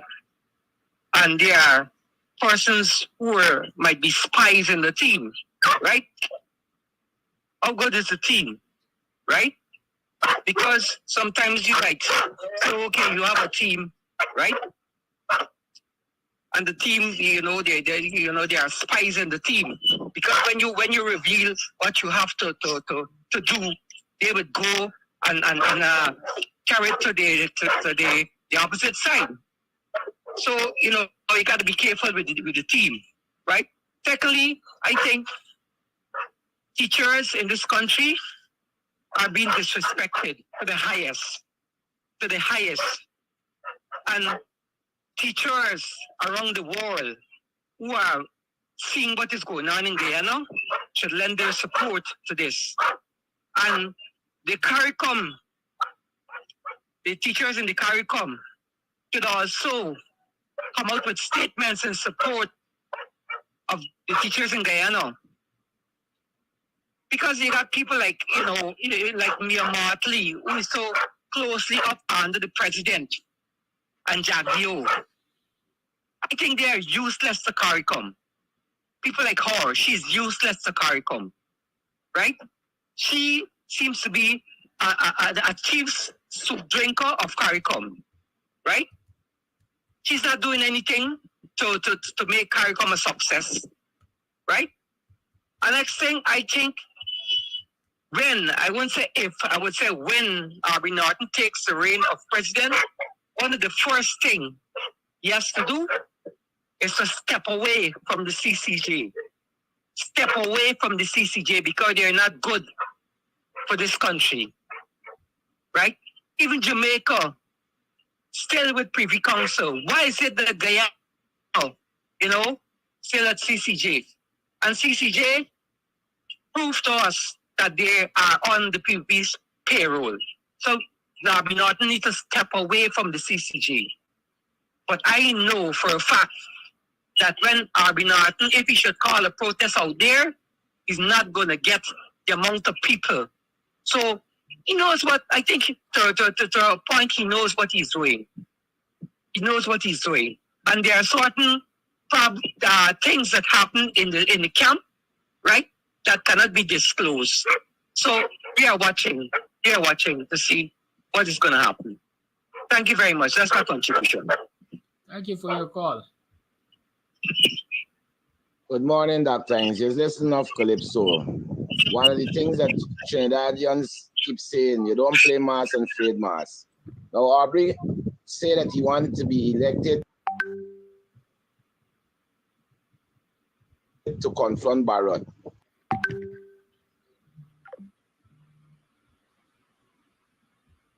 And Aubrey is... Come on, man. Call over the line. Not confronting Barrett. And the thing about it, oh yes, you're up on social media, you're making statements on social media, press conference on social media. None of that. We need mortal confrontation with Barrett Jagdio and Aubrey Norton. This is what we need. Mortal confrontation with Barrett Jagdio and Aubrey Norton. They must meet together, and we must get, if Barrett want to bring out his people, Aubrey bring out his people too. But this is what we're talking about, confronting Barrett. We ain't talking about them on social media and cause down like Barrett, like a gay and go on with gay business. We're talking about confrontation. Moral confrontation. This is what we're talking about. Put me as a leader of opposition, I'll confront Barrett and confront anybody what Barrett got. And this is what we're talking about. We need leaders to confront this PPP government. Thank you. Before I take the next call, let me say this. I grew up hearing old people say, they got nuts that you would tie with your tongue that you teach can't loose. We have to be careful of our utterances many a times. And we have to be clear. Our language in most cases ought to be unambiguous. Otherwise, people will misinterpret what we say. And in this instance, maybe a lot of people are misinterpreting what Aubrey Norton said, assuming he did say he wants to be elected to confront Jagdio. A lot of us see politics as personal. And so you believe Norton should go and punch Jagdio in his mouth when he makes certain utterances. And vice versa. Right? They should be in the street brawling. That's not the kind of political confrontation that I anticipate Norton would have been talking about. Good. But what I anticipate is what Guyanese basically have become accustomed to, or we talk about precedents, what happened before. And the Aubrey Norton that people knew or know before 2020 is an Aubrey Norton that led droves of people down the street to quote unquote confront the PPP government when Desmond Hart was leader of the party. Aubrey Norton was general secretary at the time. And so we move from the 90s and come into the 20s, expecting that it is the same Aubrey Norton that we're electing. So we expect him to have droves of people in the streets of Georgetown. But in reality, a reality check suggests that times have changed, and therefore Aubrey Norton's approach to confrontational politics has changed. And that is where a lot of people apparently are disappointed, because they are not seeing that, quote unquote, as the caller said, mortal confrontation. They ain't seeing a physical confrontation from Aubrey Norton. They would see a press statement, they would see a response, sometimes a lukewarm response to some statements made by Jagdio especially, and a cosdong, or what the caller refers to as a cosdong, like wherever he describes it as. But it's not doing other things that would confront the problem that is the PPP and Jagdio. That is what we are not privy to. We don't know what are those other things that are being done to confront this situation. And that is why I say, usually if you want people to go in the same direction with you, you have to get some amount of knowledge as to what direction you're going in. Don't expect people to follow you blindly. I saw a caller, a commenter saying, a viewer saying, the problem with black people is that the Indo-Guyanese will support the PPP wholeheartedly. But Afro-Guyanese got issues. They want to know this and they want to know that. And we were socialized differently. We were socialized differently. And so don't blame us for wanting to hold our leaders accountable. Can you seriously say that Indo-Guyanese have been holding the PPP accountable? I want to argue that Indo-Guyanese have not been holding the PPP accountable. Otherwise, they would have demanded that they govern, that they lead in a more democratic and transparent manner, so that everybody could be comfortable, and so that Indo-Guyanese are not placed at risk by the behavior of the political party that they support. That is holding the leaders accountable. I don't think Indo-Guyanese hold the PPP accountable. I think Afro-Guyanese over the years have shown that they are always prepared to and will hold their representatives, the political party they support, accountable. We have been socialized differently. You can't blame us for that. Call it live. Yes, good morning, Kadaki, and good morning to all the listeners. Thank you for allowing me this moment. I want to reiterate, first of all, concerning the Aubrey Norton issue. The caller from Linden, right? And he came on this morning again, made a very important point. And you cover it all. So these days I hardly come on because the time I have an idea, somebody come up with it. People are getting wiser. And a man like you is getting wiser still. You're doing a good job. Yeah, the guy from Linden, but I still want to reiterate that point. That he said again today, and you, is that you can't lead a team and the team don't know where you're going. Even if your strategy is doing it in secret, you have to meet people and let them know what's going on. And he made a very easy, went on to say, that's why the weak ones, and he mean those who are not really hearing or understanding what is going on, they are easily bought by the opposition because they don't know whether we are doing good or whether we are doing bad. And that is very important. A team is strong as the weakest link. So those people who are not so knowledgeable, who are not so savvy with politics and what is happening, you need to reach them. They are your supporters. You need to reach them somehow. If you can go in person, have some representative go there and talk to them. Let them know what is going on. You don't have to tell them everything. There's things that you wouldn't say and there's things that you would say. There would people say talk off and left off. You know? But you got this guy. Now, so much for that. Excuse me. Now, this guy, Barjak, there were people say one thing. They say when cow go into slaughterhouse, you don't carry shit. Right?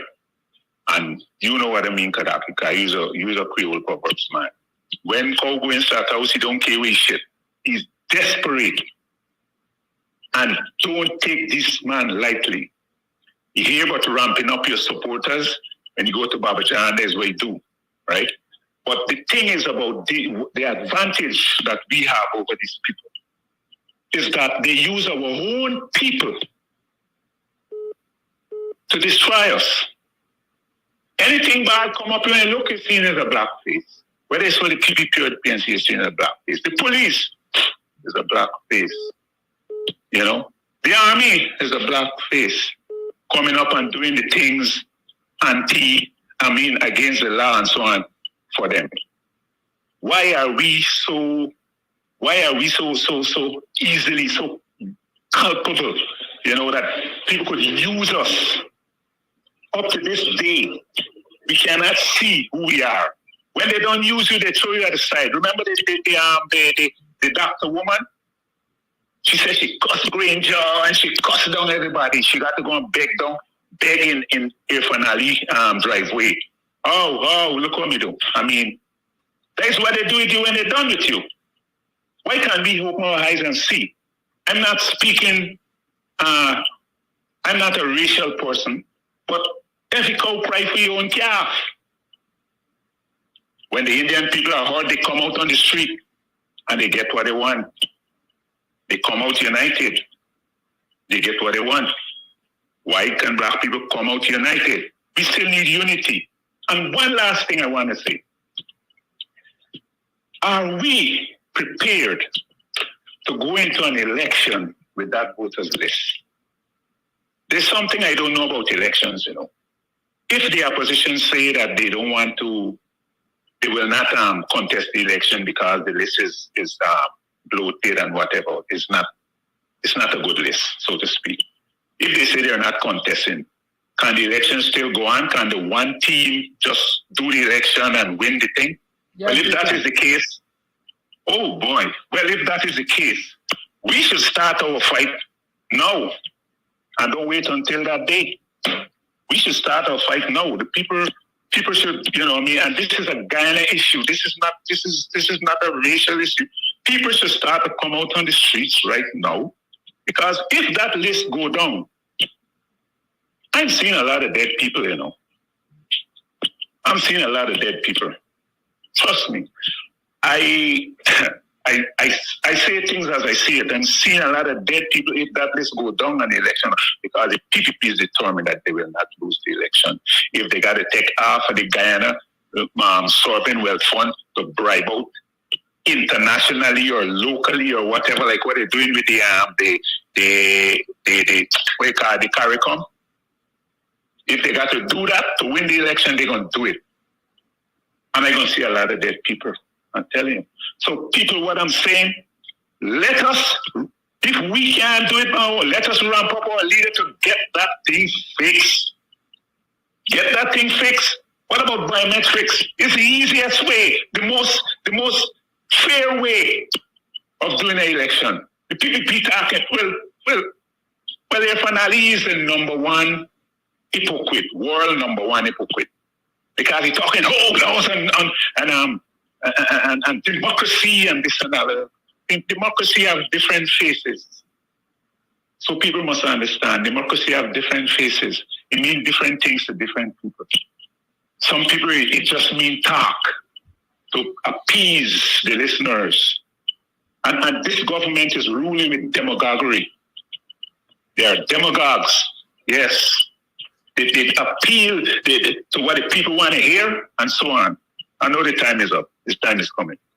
But what I'm saying, biometrics is the most fair way. People, whenever the leader make a mistake, is we feeling the squeeze. We have to put pressure on our leaders to get this thing done before time. Thank you very much, Bob Kadaki. Thank you.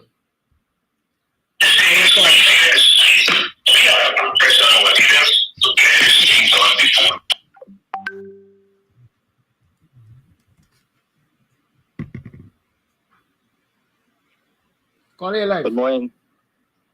Good morning, Mr. Amsterdam. I'm the listening public in the diaspora. I want to touch on two things this morning. One of the most important things to listeners and supporters of this program, we need to ask ourselves, what are we doing to oppose the government? How can we oppose this government? Let's put Aubrey Norton on the back burner. Every day we listen, we watch what goes on in the news in Guyana, and nobody is doing anything. There's no checks and balances on the investors in this country. The Chinese are ripping out Guyana left, right, and center as the Russian. And it's business as usual. Guyana is losing billions of dollars with these investors in Guyana because there's no checks and balances, there's no oversight.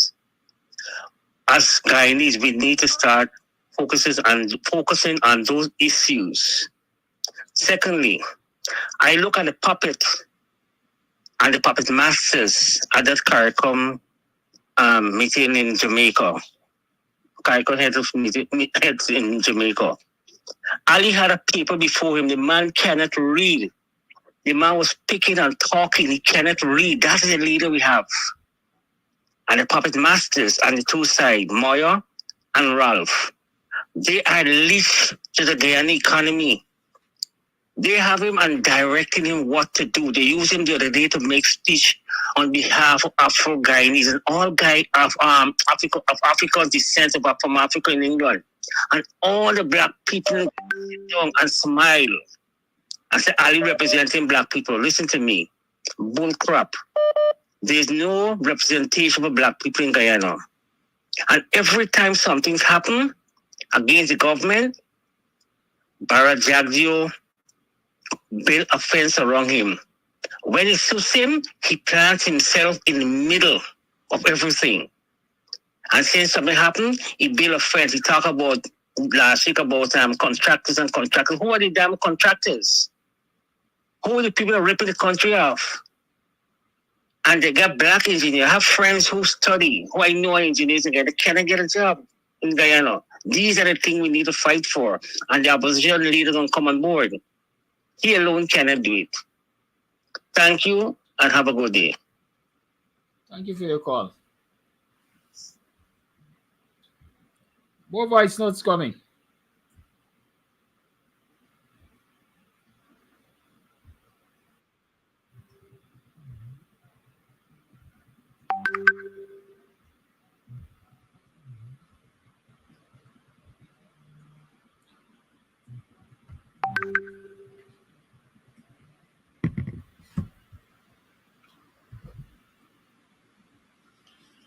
Call you live. Good morning, Kadaki. You know, I listened to what you're saying. Some of the things you said was so correct about team. And let me talk about team. The leader of Burkina Faso, Ibrahim Traoré, that young man, 35-year-old young man, his entire team know what's the program. His entire country know what's the program. He said to his country, look, I need 1% tax from you people to assist in arms, buying arms, and the people agreed. He said to his cabinet, you're taking 30% cut in salary. They agreed. He said to the people, I do not want a presidential salary. They agreed. He realized that this fight that he's in, he alone can't do it. He went to get advice from Rwandan president, sit down, him and his military generals sit down and get advice how to do the show, how to run the show. The thing about it is everyone know what the mandate is. Everybody knows. So if he put up a finger in the air, everybody's on the street and ready to do it. And as you were saying, everyone you need to get a comprehensive plan that everyone is working towards. And if Aubrey said tomorrow morning we go into the streets, let's go to the streets. Everybody will be willing to go to the streets. You need mobilization, as one caller said. You need mobilization. People need to mobilize. And if you got a plan and you sit down in secret without that plan and don't tell nobody, the plan is just like running a business. You sit down in secret and you just say writing down. You say everything is in your head. It wouldn't work. It wouldn't work. You can't execute a plan that is in your head alone. You got to let everyone that is next to you, under you, and around you know what's going on. The next thing, we don't have a propaganda arm. The only propaganda arm, proper propaganda arm we got, or counter propaganda arm we got, is you. I heard that you said thing at Babu John that Norton them saying to give everybody $5 million US. And he didn't mistakenly, that wasn't a slip of a tongue. He deliberately said that. That is one of his propagandas that you're going to hear, is people are going to see. And people are cheering that on. When he said, how are we going to give that money? $5 million US, he said. Why we don't have counter? We got all them social media warriors who cussing out each other. This we are supposed to be doing. People supposed to mobilize online and on the streets. We need to counter, and we don't have that. The simple thing is that we need a propaganda, and we can't just say, oh, his stupidness is saying, don't worry them. No, them days are over, because their propagandas always stick. That's all I have to say. Thank you for your say. Voice note. My name is Amsterdam. I didn't listen to the program from the beginning, so I just listened from the few previous callers. But concerning Aubrey Norton, I believe Aubrey Norton is doing a good job behind closed door. You know, you don't have to come out and explain to John public what you're strategically doing behind closed door. Like, for example, nobody know that Obama was going and capture Osama bin Laden until they catch him, and then Obama come out and give a statement and say, well, Bob, this is what we did. And it's afterwards, then it's when we start to see how they even make a chopper specific for that job and thing. But Obama didn't have to come out and announce that. I believe that Aubrey is playing the same strategy. He's doing the work behind closed door, and people need to relax and allow the man to lead. You know, to win an election, you need a presidential candidate who can bring in the most votes. And in the first election, to see who's going to be the opposition leader, Aubrey have proved that he knows how to bring in votes. And in the local government election, he have proved again that he know how to bring in vote, and that is the type of leader we want. You might not see him out and about like a lot of people expect him to do, but the man know what he's doing. The man is preparing the chopper to go capture the Osama bin Laden and stuff like that. He's training a special team. You see the other day the man reshuffle the opposition portfolio and assign different people different places. The man know what he's doing. He know how to get vote. Look, the other day when it was a local government election, Aubrey said we going in, whether the list fixed or not. A lot of people said no, he shouldn't go in. Well, if he didn't go in, PPP would have wreaked havoc on the local government election. But Aubrey know what he's doing, and the same way how we trust him then, the same way we should trust him now, because he know how to win election. He know how to move the country forward, and we should just trust in his leadership. That is why he's the leader, because he can see what we cannot see. So just put your trust in the man and let the man lead. The man know how to win election. And once more, to win an election, you need a presidential candidate who can bring in the most vote, and that is the reason why America never sent Hillary Clinton again to run against Trump, because Trump don't beat her. They sent Biden, and Biden beat her. So Biden know to bring in more vote. They know they could get Biden to bring in the most vote, and Aubrey not going to bring in the most votes. So just support the man. If other party want to protest, let them go ahead and protest. Aubrey say he not protested. Aubrey have a reason, the same way like how he had a reason concerning the local government election. He is not going to push protest. Call your life. Yes, good morning. Let me tell you, that party get a lot of problems sometimes. Because you see, for you want to be leader, he did with other folks, and them at another party. They're supposed to, as a lawyer, supposed to come together and say, look, we're working so. Let me go tell you, leader, we always go. You want to be leader. A man want to be leader. This party want to be leader. I want to be leader. Why would they kill me leader? They're not presidential, they cut off with the president. So let them come. They all come together. And I talk also with Uncle Joe. Uncle Joe don't come out already. Uncle Joe wants to be there for the party partner. You can take that something from overseas. Always call and say, I've been not going to call election like that. If you call election tomorrow for fix the leader back again, I'll bring on be These people, because you see, Larry Ladon, they can't get forgot and take people money. That is why you see they pulling on up, getting people to go against. This, by the way, why Ford must get sense. He cannot be a leader. This one must get sense. Why you pushing yourself? Come out from there and give other people a chance.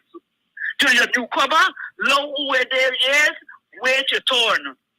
But all them want to be leader.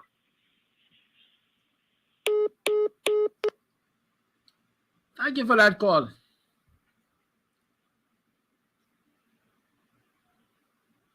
You know,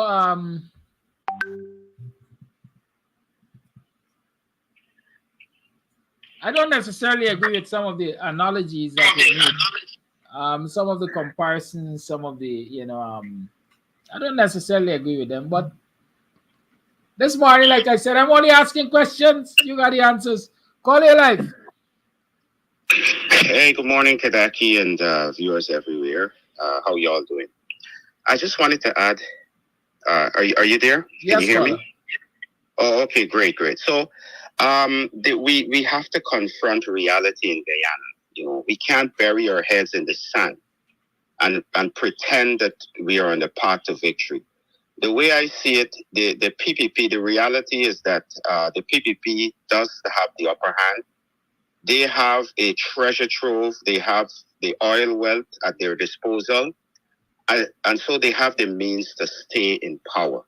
They have the means and they have the intentions which they have not kept secret.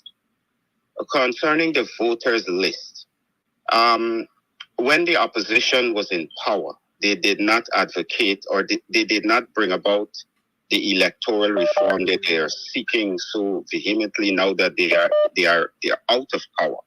Where was the drive for all this electoral reform? They had the means and the power to do it. Caller, may I interrupt you a bit? Sure, go ahead. Last I know, the coalition government were making moves, let me say that, to rectify the voters list.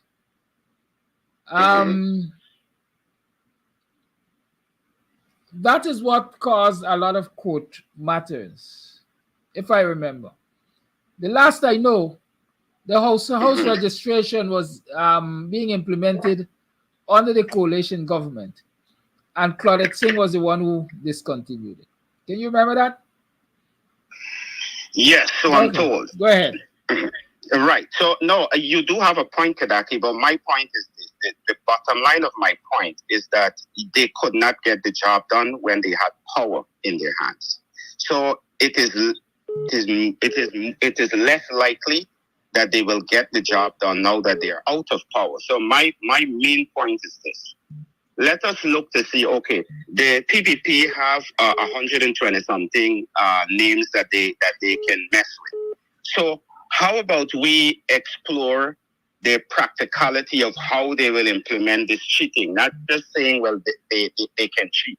Let's see how they are going to go about cheating and come up with ways to prevent them from cheating in real time. Let's focus our energies on getting people to volunteers to work as scrutineers, especially in the PPP stronghold areas, something that we did not have in the last election. We kind of dropped the ball there. So let's shore up ways to stop, to prevent them from cheating in real time. Secondly, my second point is this. There is either real or perceived void in the leadership of the opposition. Aubrey Norton, when he got the position, it was clear that people were fed up of the person before him, right? Harmon was perceived as weak. The PVP was beating up on the opposition base, the mostly black Africans. Norton was elected because there was a perception that this was a strong guy who will take this fight to the PVP. So far, this so-called secret strategy is BS. Nowhere in the world is any political party have no secret plan that they can't tell anybody. That is absolute rubbish.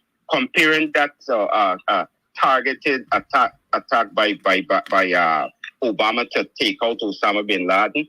It was well known that Osama bin Laden, America wanted to get rid of him. That was no secret. How they did it strategically, that's different. Aubrey Norton don't have any. Let me tell you what Aubrey Norton's secret plan. His secret plan, which is not so secret, is to protect the Indo-Guyanese community from any kind of attack during any protest. So Aubrey Norton is totally opposed to protest. People who are looking for protest is not going to happen. So the question then becomes, what are we doing to show Jagdeo that if he decides to rig the election, there will be consequences? I would say let's show Jagdeo and the PPP that we will begin to make the country ungovernable, so they have something to think about when the next election comes, that the Guyana that will ensue after they decide to cheat is not a Guyana they're going to want. So let's start showing them from now that we're going to destroy those kind of actions will have consequences. We need strong leadership. I don't have anything personal against Norton. I just have a problem with weak leadership, or leadership that have too many secret strategies that you can't tell your own supporters. In Guyana, you say it's a secret, you can't tell them. In America, you can't disclose it here. It's like there's no place you could tell your people where the strategy is. And it's bad. I understand Norton inherited a bad hand. I'm not going to take up much of your time, but this is my last thing. Norton inherited a bad hand. When the opposition was fragmented, the Harmon and Granger crew, Harmon and Granger, them never passed the baton on to Norton. They just throw the baton in his direction and say, catch it if you can. So from the start, he was doomed to failure.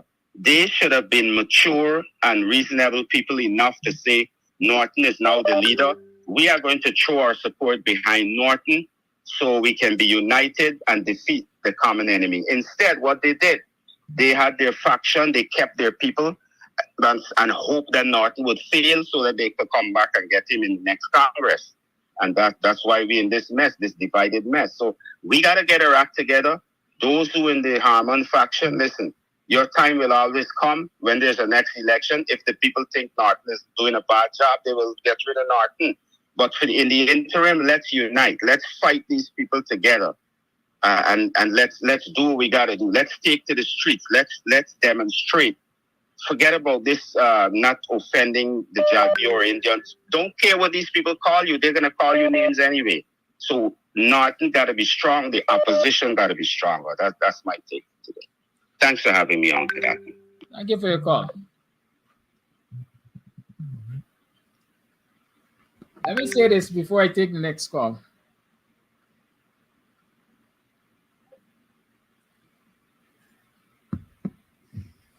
Let me say this before I take the next call. I have a lot to say before I take the next call, so y'all bear with me.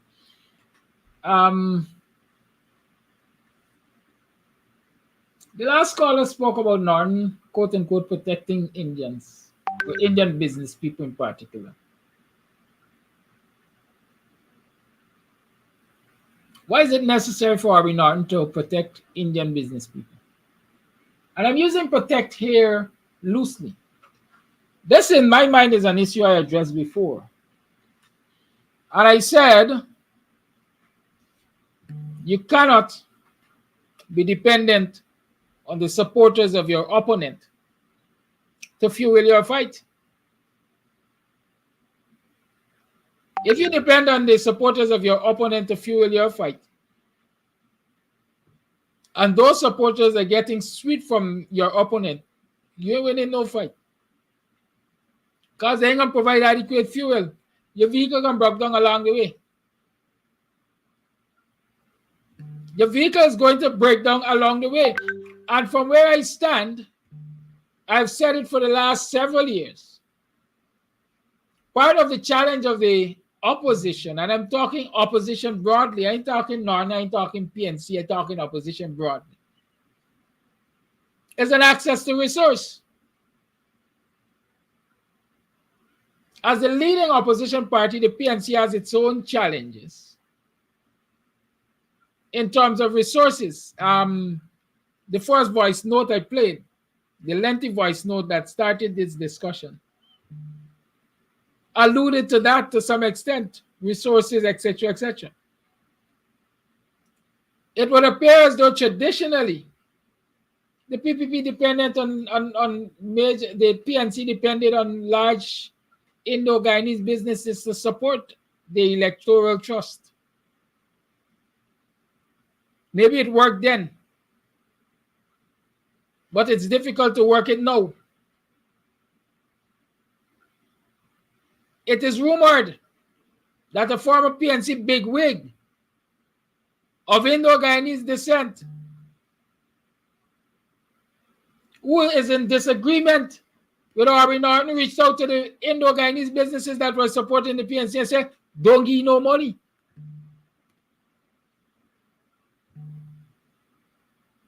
That lifeline dried up. Note I said it is rumored. In short, I'm saying this. If Aubrey Norton and the PNC and the opposition expects to get support from Indo-Guyanese businesses or the businessmen in general in the city, then they have to march to their tune. And so marching to downtown Georgetown, holding large protest marches in downtown Georgetown will affect their businesses and will affect your relationship with them. So that might be one of the reasons why we're not having these big protest marches, for example. Right?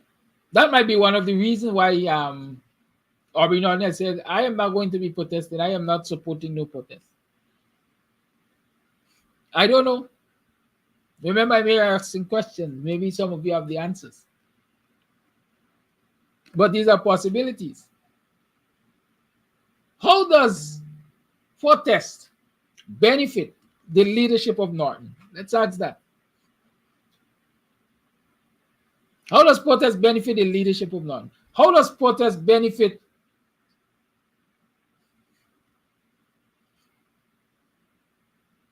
the masses of Guyanese in their demand for free, fair, and credible elections, an electoral list that is representative of the voting population of the country? How does protest benefit that? Just, we have to weigh the pros and cons. That's what I'm saying. Let's weigh the pros and cons. Short answer to Miranda Brown. Miranda Brown said violence doesn't change anything or doesn't solve problems. Violence solves a lot of problems. The Haitians saw Ariel Henry or whatever the unelected prime minister is or was as a problem, and they got rid of him through violence. They got rid of him through violence because the people decided, well, hey, if y'all don't want to listen to us quietly, we're going to be violent, we're going to block up this country. We're going to run people out who are ensuring the status quo remains. We're going to cut out their head. We're going to barbecue them. Henry is no longer. He has resigned.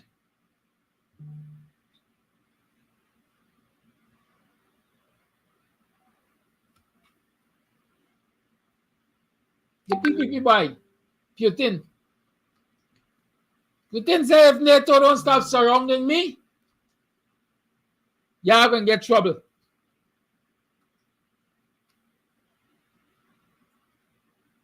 We know the result of that. Sometimes violence is justifiable. Sometimes it is justifiable. Jagdio insinuated previously while the coalition was in government and recently at Babujan that if he doesn't have his way, if the PPP doesn't have the way, there will be violence. So Miranda Brown, you ask Jagdio if violence solves problems.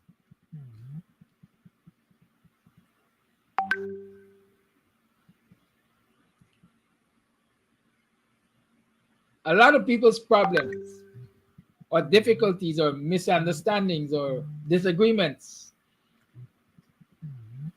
with the leadership of North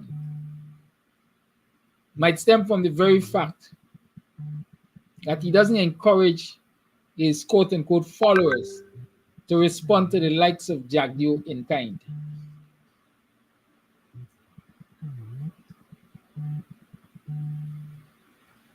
Right? So when some people stand on a podium at Babujan and talk about we're not going to be normal, and if you think things going to be normal,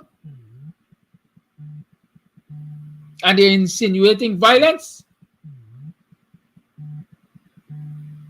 those threats are veiled threats are issued to, would like to know that their leaders will stand up and say, if you're bad, touch a button. No? Touch a button. You touch a button. There's no doubt. I've said it, I've preached it for several years too, that the PPP has been arming paramilitary groups left, right, and center in this country because it is preparing for a showdown the day it loses power. The day it loses power, the PPP is not going to walk quietly into the night. The PNC might have, under David Granger, be prepared to do that, but not the PPP. You remember, even while the PPP was out of government in the 2020 elections, there's a video which some people might be able to find with PPP supporters in a car loaded with automatic weapons singing, we're going to have a good time all night tonight, and I ain't want to come out, I your son, so going to come out. It was the PPP showing its hands that it is willing to engage in violence to resolve what it considered a problem. So yes, Miranda, violence does solve problems. When that, as I call it, familiar cultural practice in the Guyanese communities remain present, in that children and siblings are willing to chop their parents to death and chop their siblings to death for a piece of land, violence solves problem. They see that as solving a problem. It's in their psyche. I pray for the day, and I'm saying it with no apologies. I pray for the day when Afro-Guyanese, when the ordinary working people in this country, when the oppressed in this country will bring themselves to a point of acknowledging that sometimes violence is necessary.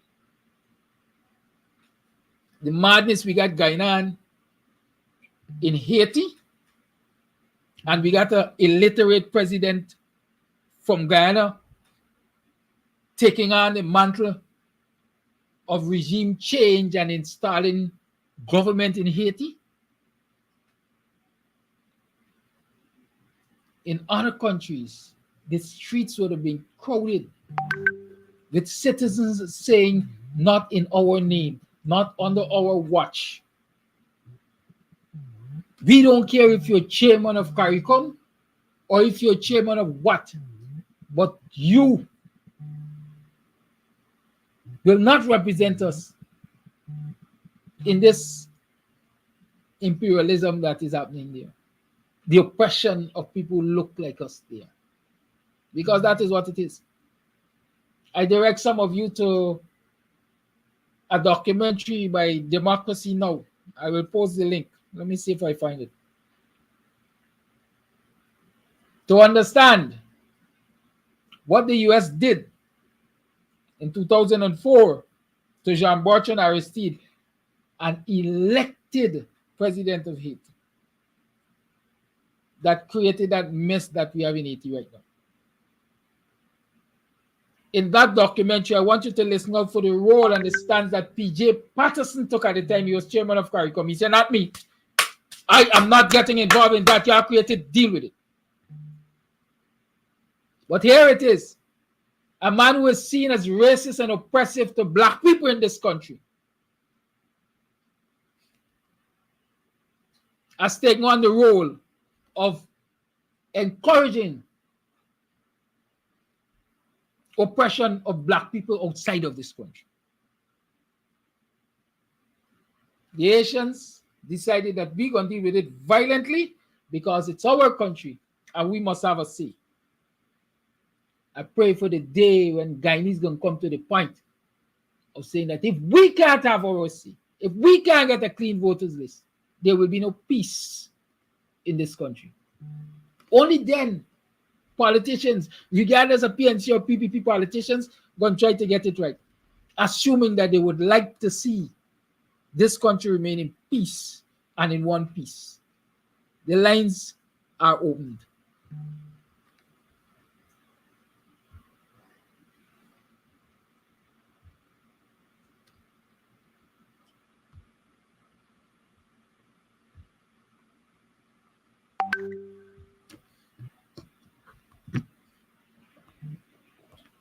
Call it live. Good morning, Papi. And all good. I am sure this is my feeling, and a lot of people I talk with. If you're saying that Norton doesn't want to go on the street, it ain't got nothing to do with protecting young businessmen. It got to do with protecting black people who gonna go out there. If that is the case about protecting anybody, it's not about protecting East Indian businessmen. It is about protecting black people who gonna go out there. Because as soon as they go out there, the PPP regime will not hesitate to set them jackass black police for shoot Imati black. That is my take on it. Thank you. So, I'm afraid when it comes to the Norton not doing anything also, when that thing was going on, do people know that Norton had gone up to Region 9? Norton was mobilizing his people in Region 9. Y'all know the problem that Region 9 had. That Norton come out to say, but he was tied up in Region 9 at the time when Barrett and Ali did up on the Stubbornness at Babu Jan. And we all know what Babu Jan thing is like. This is not something new to black people. We know that's what is expected from them. Right? What we need to do is we need to unite black people. We are the leader of the PNC, which is the largest part of APNU, or the coalition, and we need to not to fight down, as some other callers say. We need unity in the coalition or with the black people. And this is what we don't have. Let me tell you something. For the years, I won't give you my age, but a big, right? It is always black people who take in use for fight down black people. It is all black people. And I want to remind people of something with the same mic when I went on the street. Y'all must remember, right? I used to be in East Belt and what have you, trying to get those people to not listen to Hamilton Green about not registering. And y'all see what happened. If you know the history, you know what happened when they all got down to South Road. By G. And Collins gave them pink ballot to home. Dr. Reed came down from supply he come down because we will call that. He came down and he went in the crowd and he told him, he said, go back to your place of poll and vote. Go back to your place of poll and vote. Now you gonna tell me, you gonna make PPP people prevent you from voting in your place. Any PNC person could go in them PPP dominated villages and prevent any East Indian from voting. People are telling we also for run down, nothing run down. And we listen, y'all are out there every Tuesday. You tired them, many of them talking this and that. Who going out there? How many of them going out there? How many of them going out there? And it's only because I am physically I am challenged virtually. But plenty of them ain't talking. But they're not going out there. See a lot of comments on your program and that time program and all that program. But they ain't going out there. When the teachers are out there, many of the parents will think, where they? Yes, plenty of them would have to, look after the children. They got to go work and this and that, whatever. But there are a lot of them at home that could have gone out there for an hour.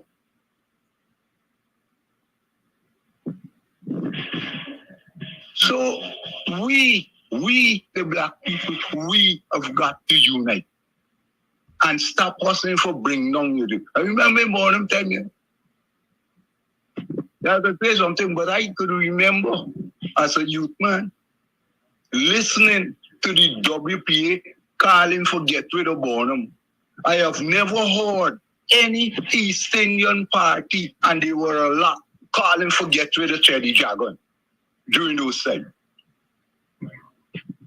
You never hear the East Indian parties go out there and got big rally and calling for get rid of Teddy Jagan. And we're doing with the same thing again. We get rid of North and put who?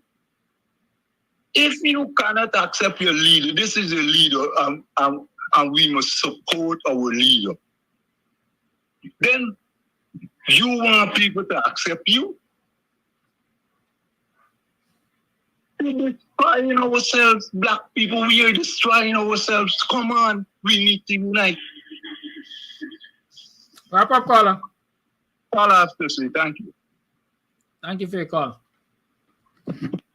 It's 30 minutes past the 9 o'clock hour. I have some voice notes which I need to play. Please don't call me.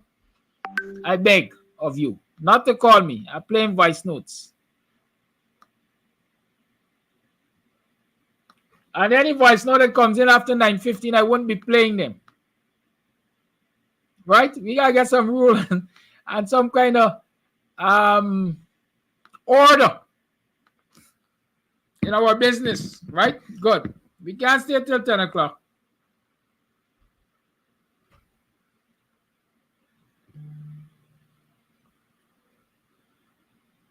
Look at that. I just voice note you want to play. Good morning, Mr. Amsterdam and viewers. What Mark Light is saying is not true about you can't negotiate under duress. That is nonsense. All over the world, you don't come off a strike until agreement is reached. You don't get it 20% or the 10%. When agreement is reached, then you come off a strike. So this thing with under duress is nonsense. In Canada, America, when there's a strike, the people not going back until agreement. So Margaret need to understand that. I don't know where he got this idea from, that if you negotiate with the teachers on strike, there's duress. But the teachers are under duress. Because now we don't know on the 20th of this month if the pay will be cut. Some people don't play by the rules at all. The teacher should not have gone back until that came off the table that the pay will be cut. Something what Mark like is doing. Or we need to move, or I need to remove him. Have a good day and bless thee. Thank you for that voice note.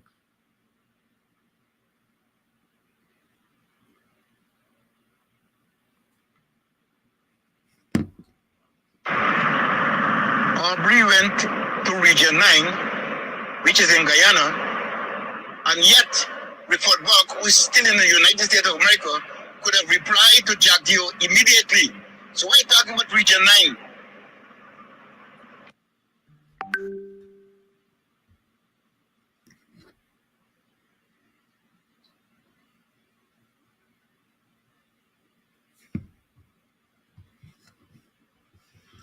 Good morning, Kadakian listeners. I see P. Shivnot presenting on your program, Mr. Amsterdam. The reason why P. Shivnot can speak about Bring It On is because he is perhaps one who has been egged on by the racist and threatening speeches made by Jagdio and Ali. It is sad that our people continue to sleep because they're sleeping, and it has got to stop, right? You remember about the car. I remember snow.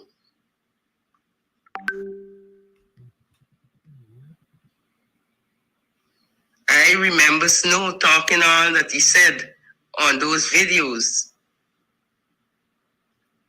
I think that even the ethnic committee, which is a joke as far as I'm concerned, because it has not been given the authority it is supposed to have to properly deal with racist actions and statements.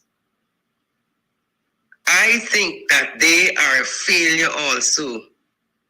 So when P. Shivnot comes on to your program and speaks the way he does, is because he has gotten the encouragement from the PPPC and the likes of Jagdio and Ali.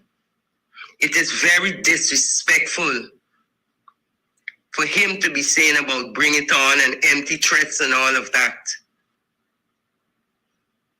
Very, very disrespectful. Thank you.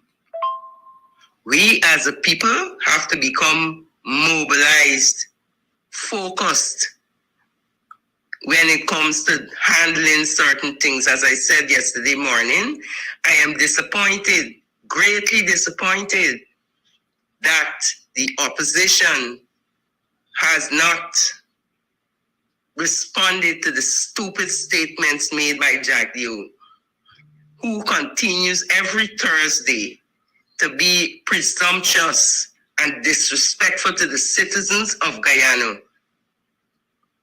And those persons who sit there like mice and listen to him, shame on you. Shame on you, because you're not asking the hard questions. You're sitting there like mice and not behaving as though you were trained to be journalists. Thank you. Thank you for this voice note. Let me see. I think there might be another one.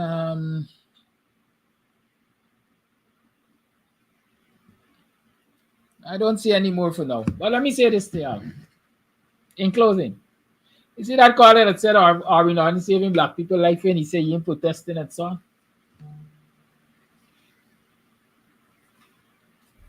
Black people will determine if they want their life saved. And right now, black people calling for protest.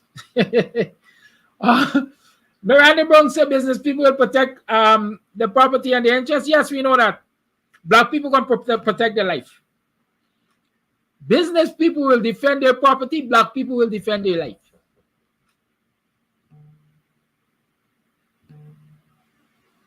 Forewarned is forearmed.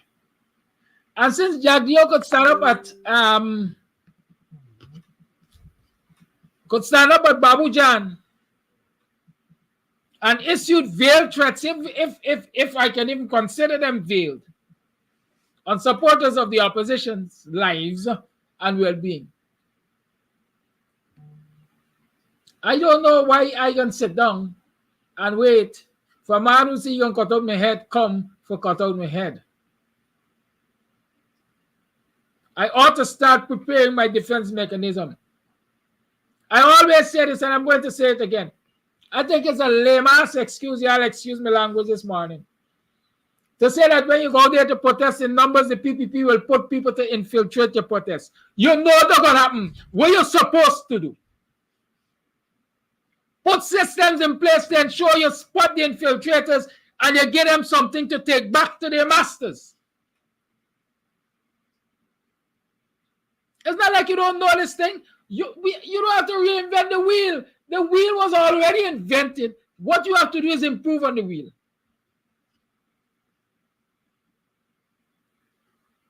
We know there are always agents, provocateurs out there. We gotta look for them. We know that the PPP gonna send the goons and the Guyana police force and even in the army to ill-treat protesters, ill-treat citizens. What do we do with them? Where they live in here?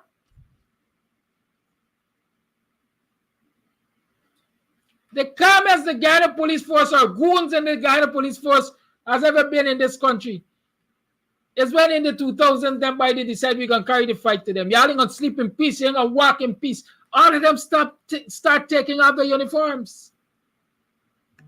Many of them left the force. All of them who were bullies became calm. Some of them ran out of the country because the people, a small group of people at that point in time, quite frankly, were prepared to take a fight to them.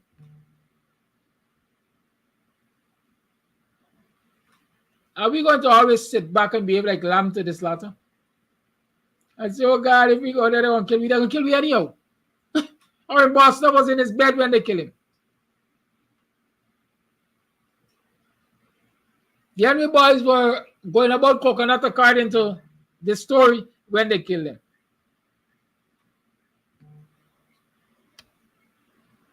I can go on and on with those stories. Not for we get killed without raising a finger. I'd rather dead for my foot. I'd rather dead for my foot. I said every day. Let us stop making excuses for not pushing back. That's all I can see. And let me remind you that once you're age 14 and older, you can go to the nearest GCOM office and get registered for your ID card. Please do it. Please encourage your children to do it. The process is open now. Please partake.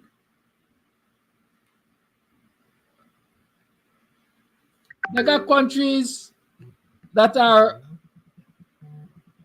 fighting perpetually, if I can call it that. Israel, Gaza. You think that people value their life?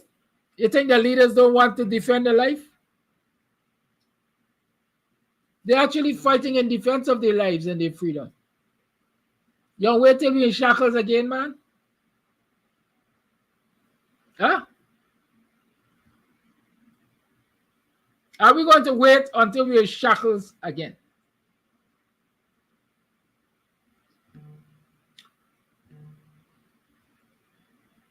I don't have much more to say to y'all this morning, except come down to Club Twilight tonight. They got karaoke and oldies.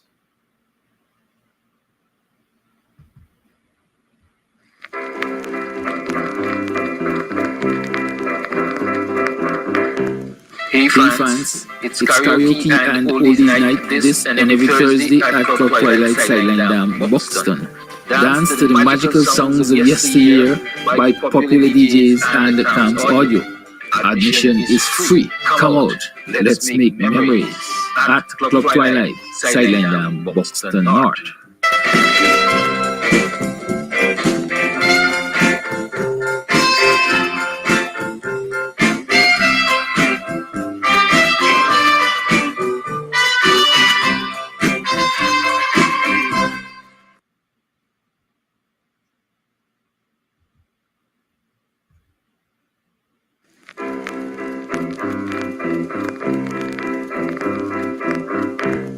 Hey fans, it's karaoke and oldies night this and every Thursday at Club Twilight Sideline Dam, Buxton. Dance to the magical songs of yesteryear by popular DJs and Camps Audio. Admission is free. Come out. Let's make memories. At Club Twilight, Sideline Dam, Buxton North.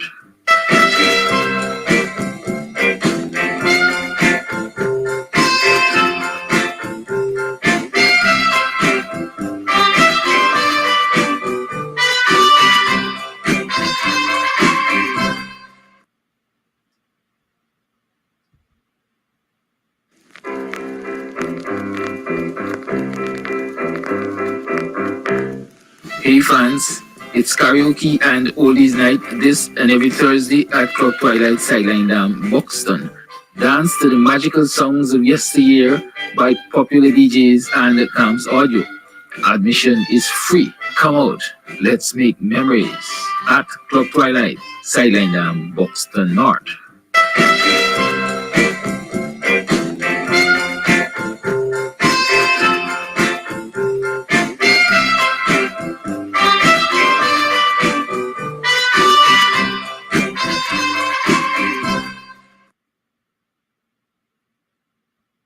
Join our clients tonight for another program of Politics 101. And tomorrow is Friday, so we're going to have Free Talk Friday tomorrow. So you will continue to have your say.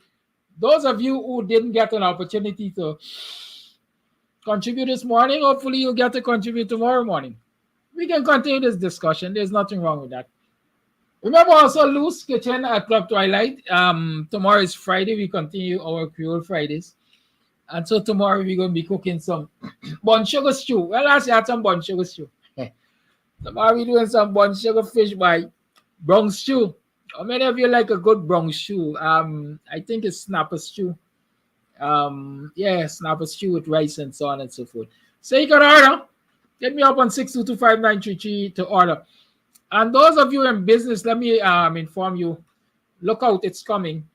The Buxton Business and Cultural Expo. Buxton Business and Cultural Expo is likely to happen sometime around the 1st of August. So start putting your exhibits and so on in place. You'll get more information as we develop the plans for the Buxton Business and Cultural Expo. Good? So you can start preparing for that. And you will get more details, like I said. You will get more details. Good? Y'all have a good day. Have a good day. Goodbye. Much love. Peace out.